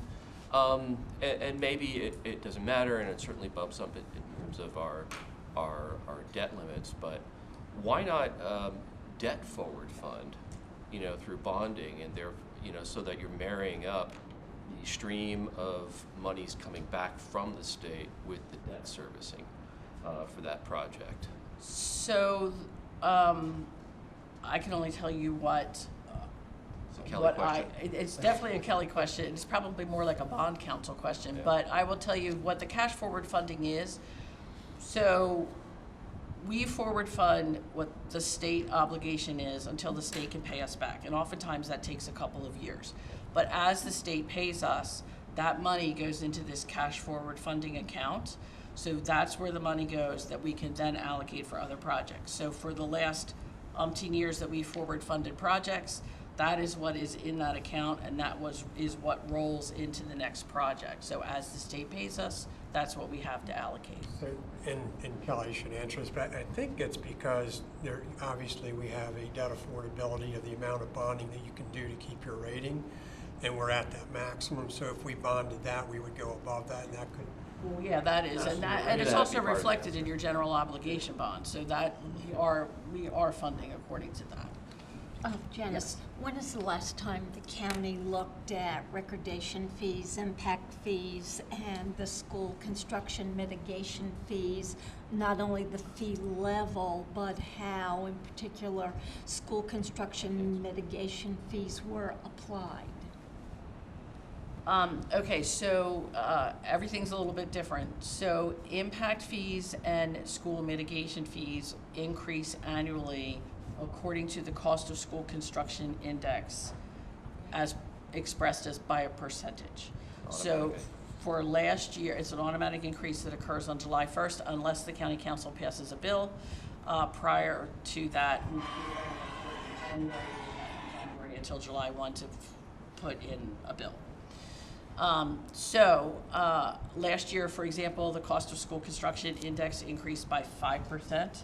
So the impact fees and mitigation fees increased by 5% last year.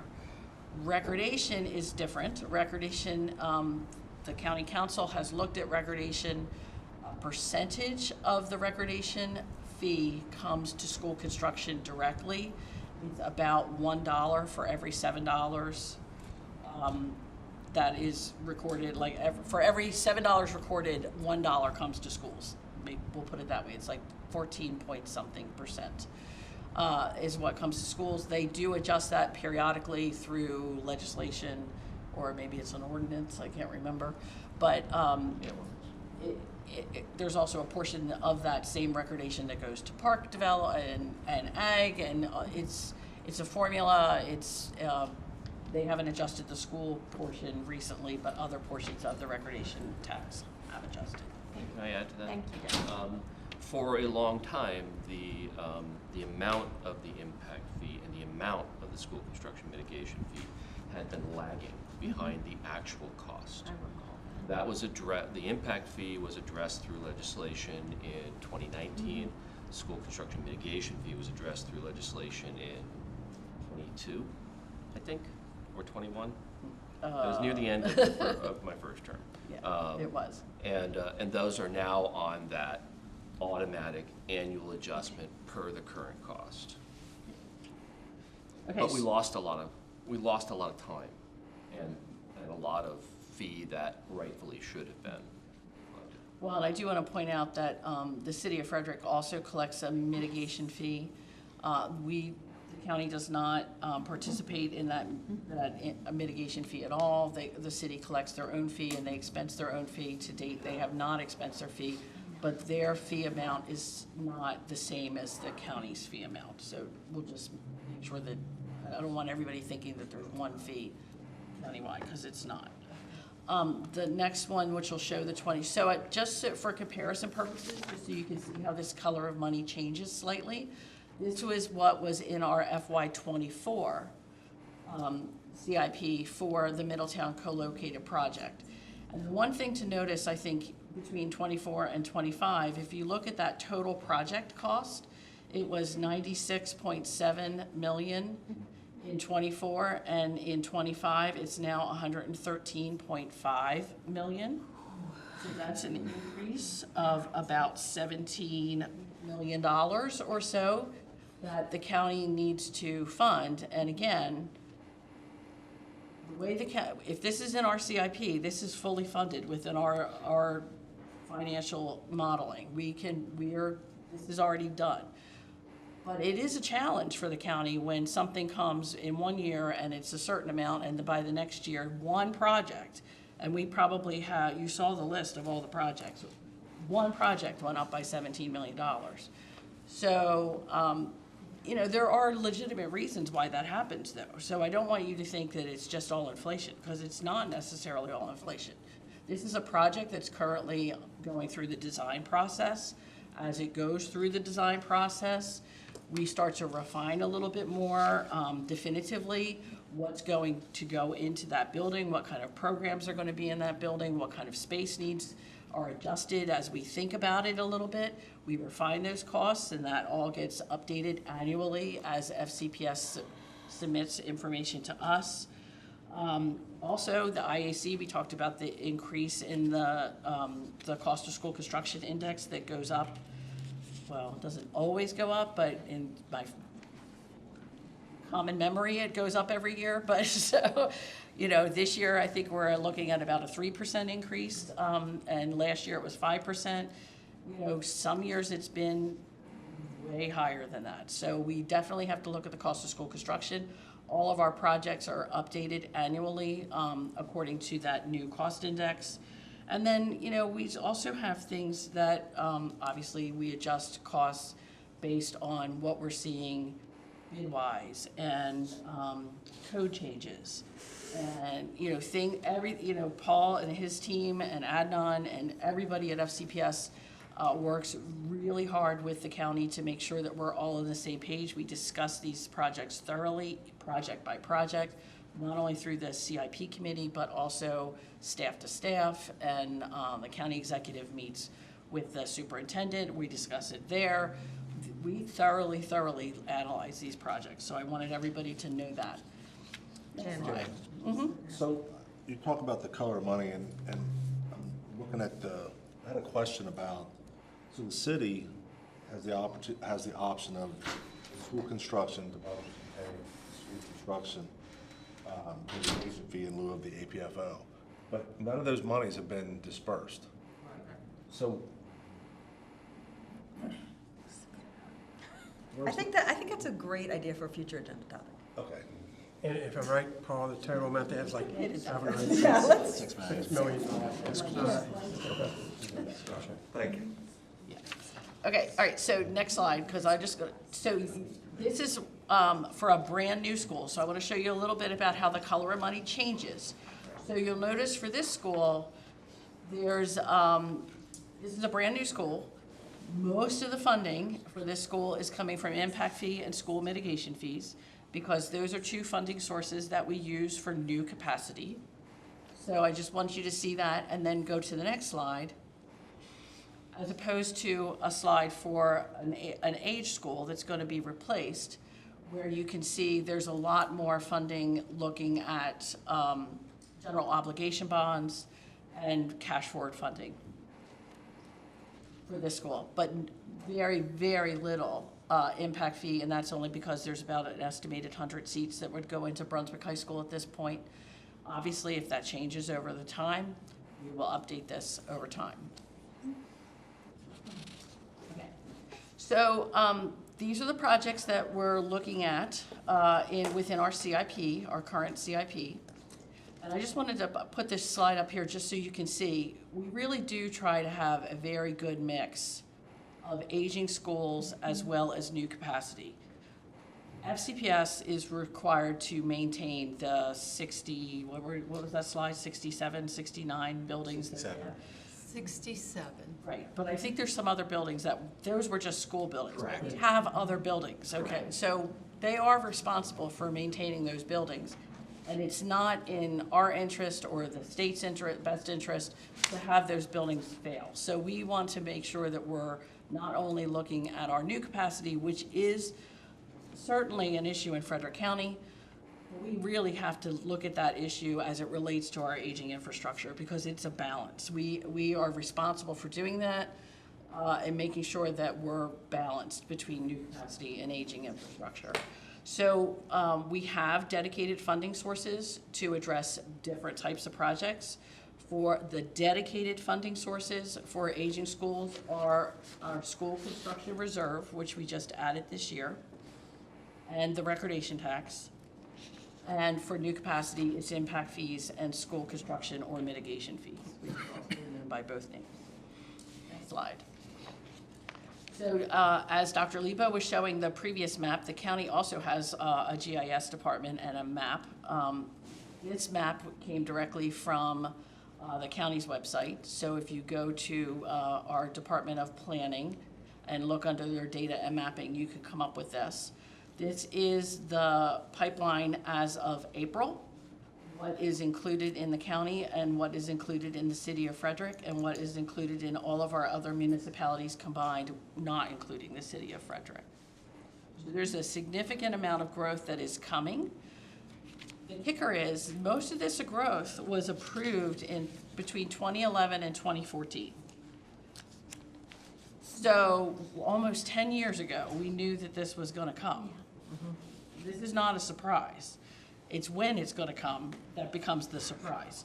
So for right now, we just know it's coming and we just have to stay on top of it, which is why we want a healthy mix of aging school projects and new capacity projects so that we don't get too far behind on either one. And that's about what we need to do. So, and then remember, a lot of these projects are locked in with what's called a developer's rights and responsibility agreement or a signed letter of understanding, which are legal contracts that were signed that to date the county has not been able to get out of in any way. So the developers of these projects have an assurance that they're going to be able to build these houses. And, you know, I don't think anybody doesn't want to see Frederick County grow. I think Frederick County is certainly, it's an advantage to the state to have a county that's growing at the rate of Frederick County, and we're one of the few counties that are growing as significantly. I can't imagine that our current governor or even our previous governor would have said, no, we don't want to grow, let's close the door. We definitely have to grow. The trick is to balance this growth with the infrastructure that we need to support it. And that is a challenge. Next slide. So this is what we've done since 2014 to do that. So the three projects that are highlighted in the bright yellow are projects that were funded with county only, no state participation in those projects. And they're all three additions to our three middle schools.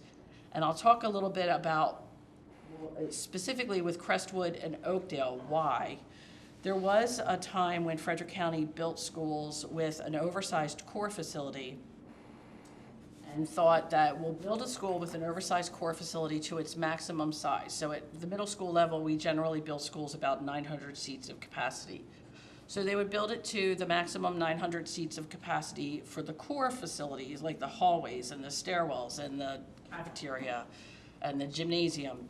That would all be built, and then, but they would build the classroom portion of that building for only, say, 600 seats, with the intent of putting an addition or a future addition on the school when you needed that capacity to address where you didn't need the capacity all right at the beginning. You could kind of phase that in, and then once you started, you were like, yeah, now it's time to build the addition. We'll put the 300 seats on and bring it up to its maximum 900 seat capacity. The problem with that philosophy is that we don't have enough funding to be able to go back and just add an addition whenever it's competing with every other project. And you saw the lineup of projects just in FY25 is significant. So both Oakdale and Crestwood, which happened to be built the same year, and I can't remember what year that was, but it was almost 20 years ago. They're just getting their additions now.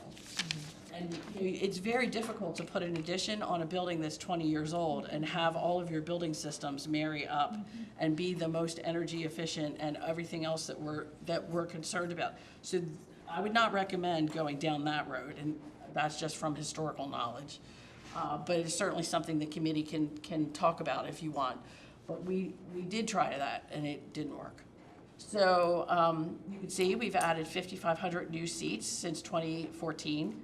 So I know on the slides that Dr. Lebo had, he was looking for about 5,300 new seats in the next 10 years. We've done it. We can do it. We've done it. We'll do it again. Thank you very much.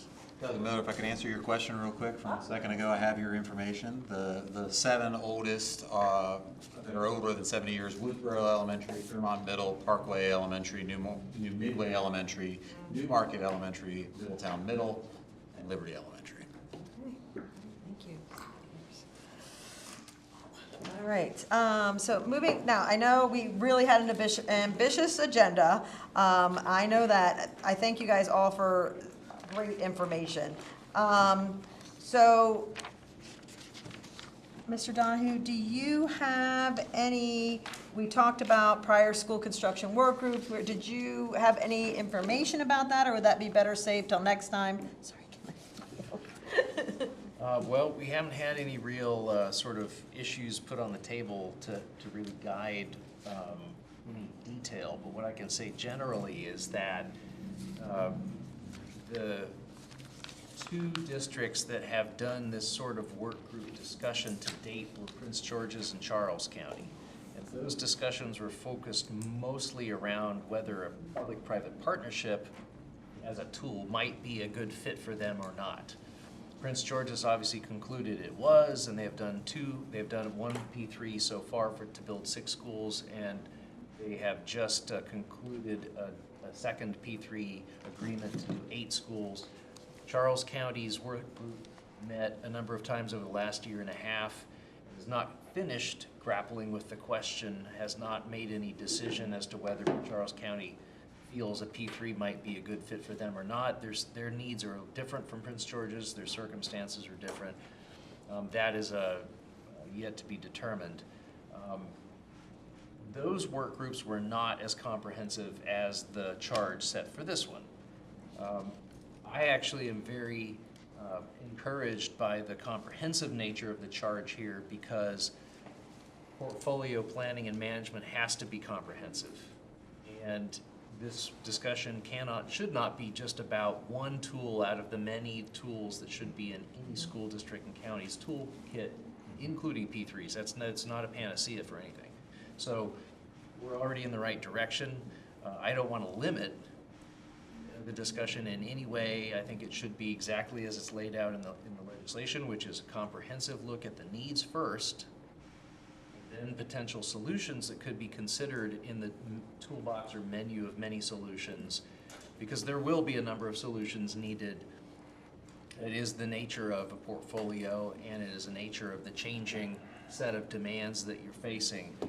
So I think that's about as much detail as I can say right now about past work groups, is that this is really a little bit different and hopefully broader in exactly the right way. And then we can get those reports from Prince George's, has already had reports We'll have to pull published, that. or- Charles has done a little bit of documentation, but they have not concluded or made, final set of recommendations by any means. Whatever. I'd like to add one thing to what you just said. I just came back from the conference on the county and state governments, and we had a variety of tours, and I went on an education tour to Baltimore City schools. And we saw one very old school and one very new school. They have something like a $66 million budget deficit for construction. They don't forward fund because they can't. And I asked the tour leader if they had considered any alternative tools, and she said, "Do you mean public-private partnerships?" I said, "Well, my understanding is that is one of them." She said, "We did consider that, but when we looked at it, we found it would be much more expensive in the long run because the only option they really had was borrow money from a bank, so they would end up paying almost as much in interest as the actual loan." We may want to get, if they had a report, we may want to get that too. Yeah, that's what I was gonna say, if there was any help in getting that, because I know that when I met with a group of realtors last year, it was one of the things that they brought up, was that, had we ever considered that, because there are some people that are well-to-do, that are invested in this community, that would be willing to, engage in that P3 type of, paradigm, but to that point, we hadn't. So, if we could get anything on that, it'd be great. Absolutely. Thank you. Yeah, as we go through this process, I think, I'm not looking for a response now, but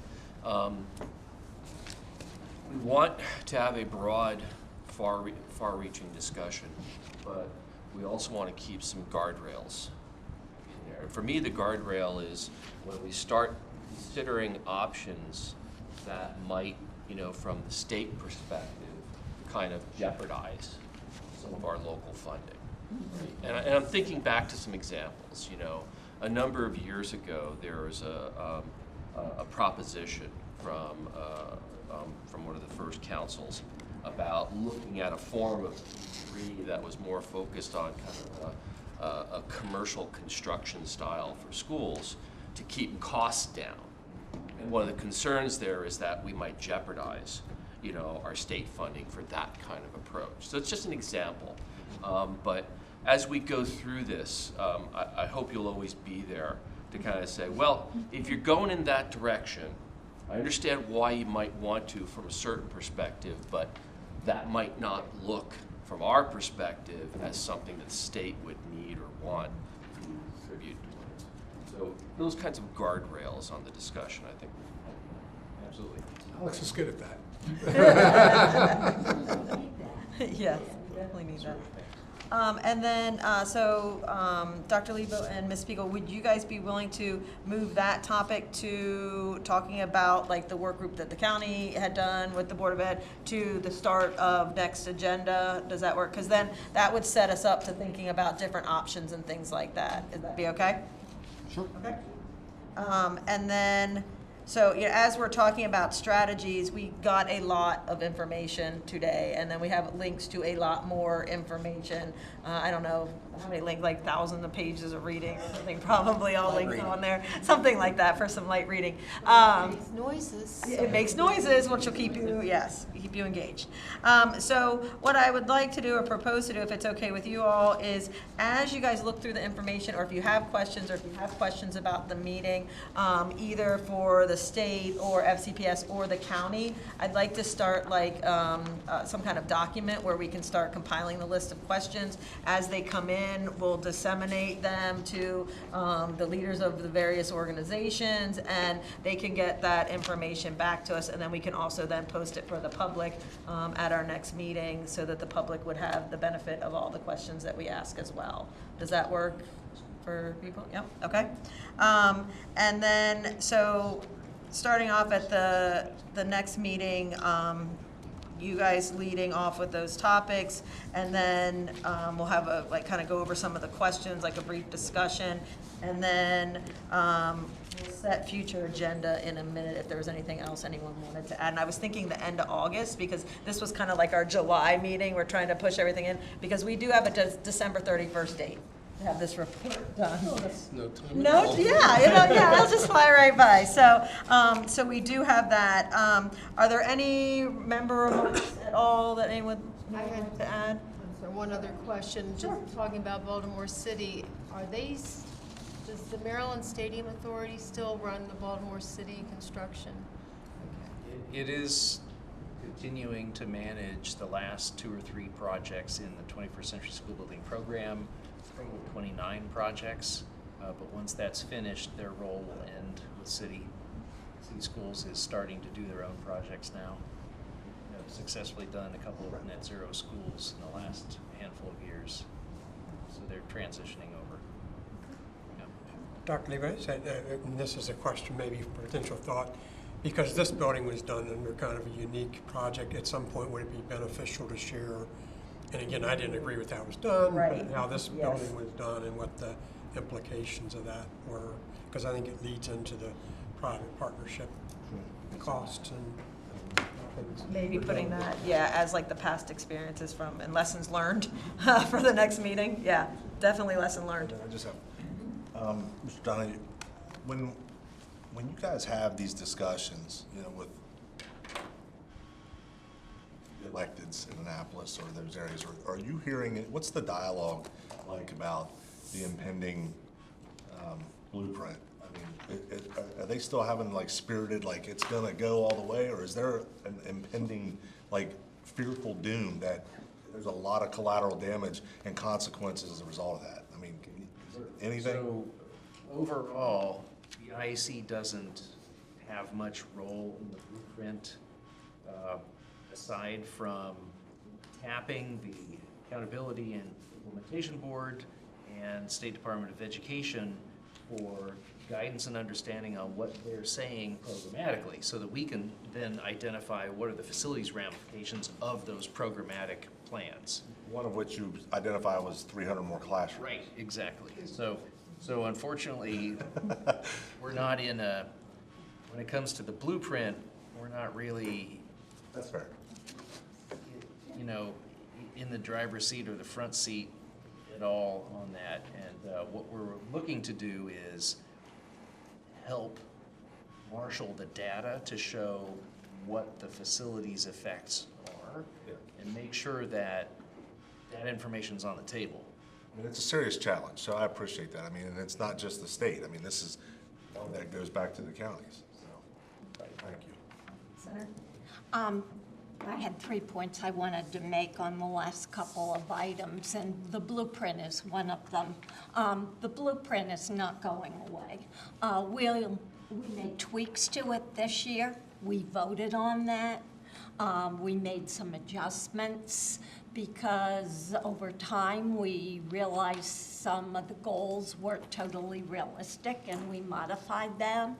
I would imagine there will be more modifications, but I want to make sure that as part of our work group strategy, we don't lose sight of the fact that school construction isn't necessarily an isolated goal, but it needs to support the blueprint.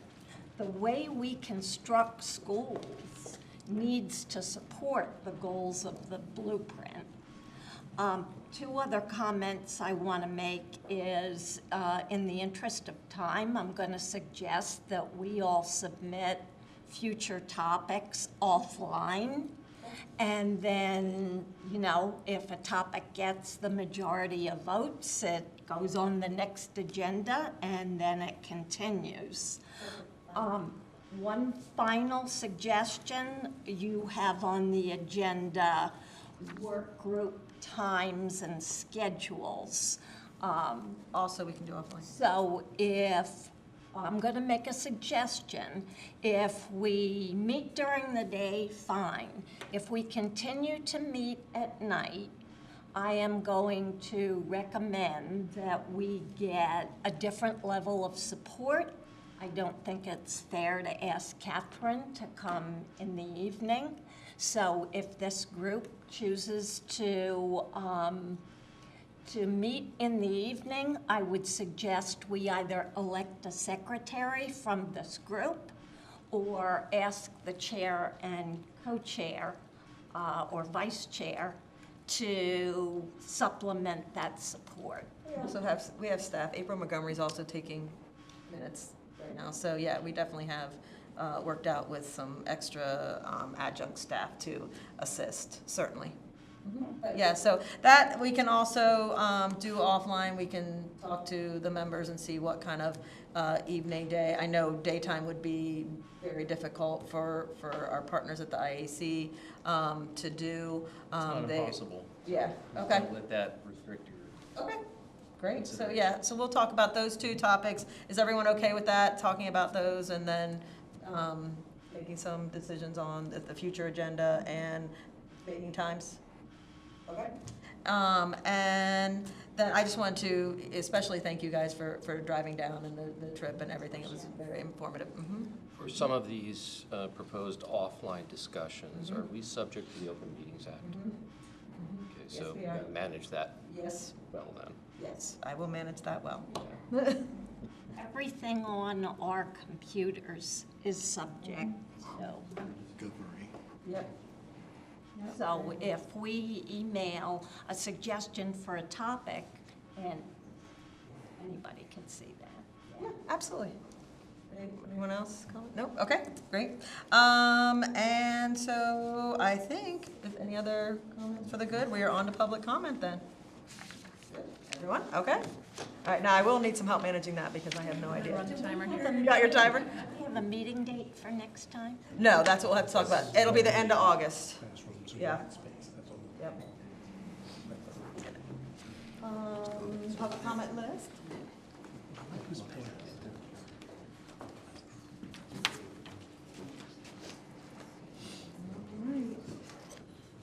And you want them coming up to? And state their name. And first up, we'll have 2 minutes, will be Hope Banano. All right, I have to, hold on, give me Camino? one Banana? second. Banana? Find it, yes.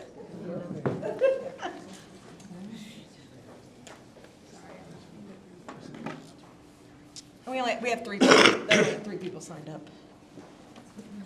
So I just have our pictures of our school, and I guess there's been conversation of not having, first of all, Hope Bonanno, I'm representing obviously Brunswick High School.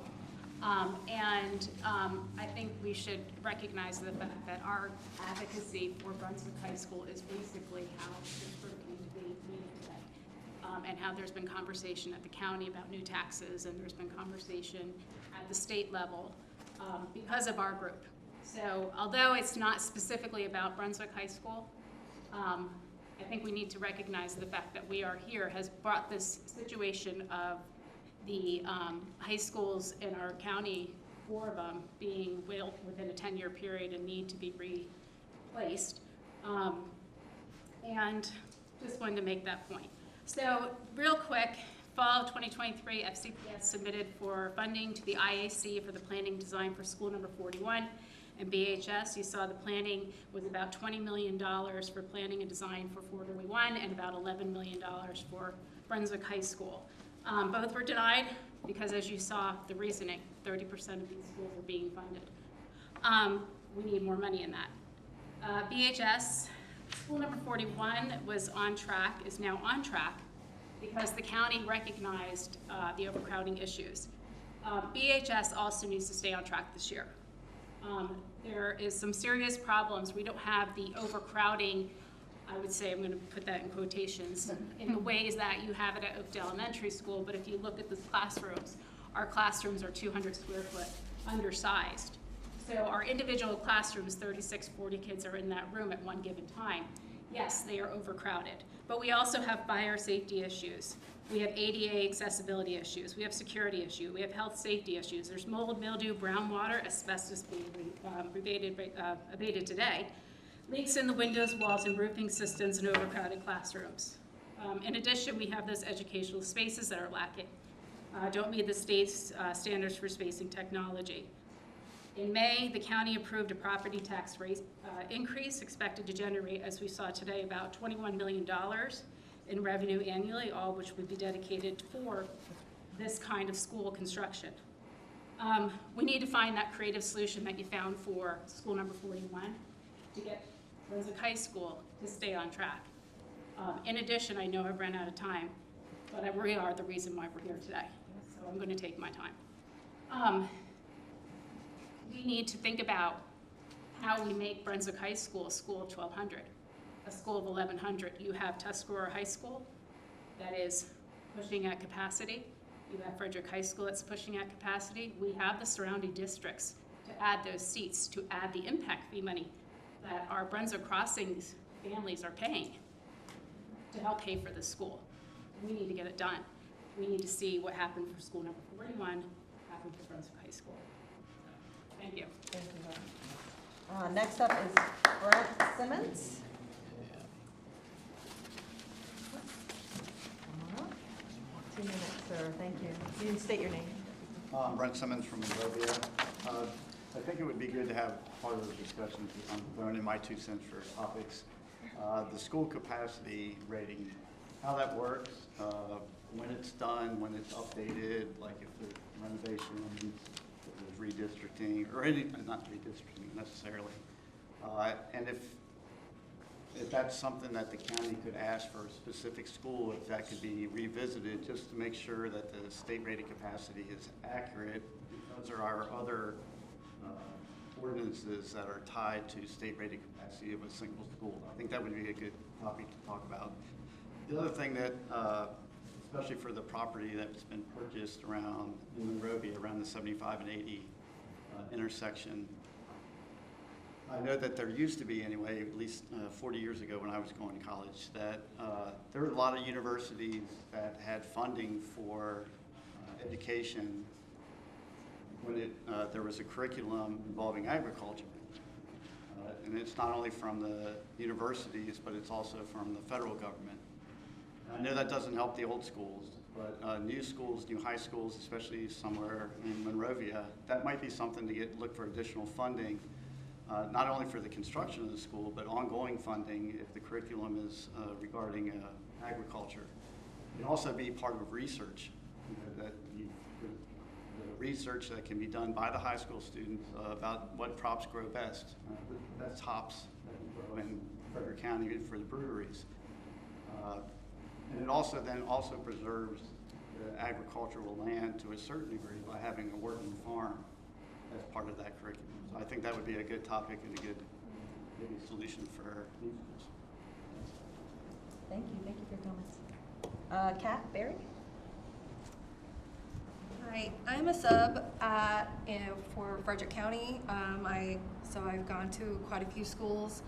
I live in Frederick County and I have kids in Frederick County schools, especially Brunswick, in the elementary, middle, and high school.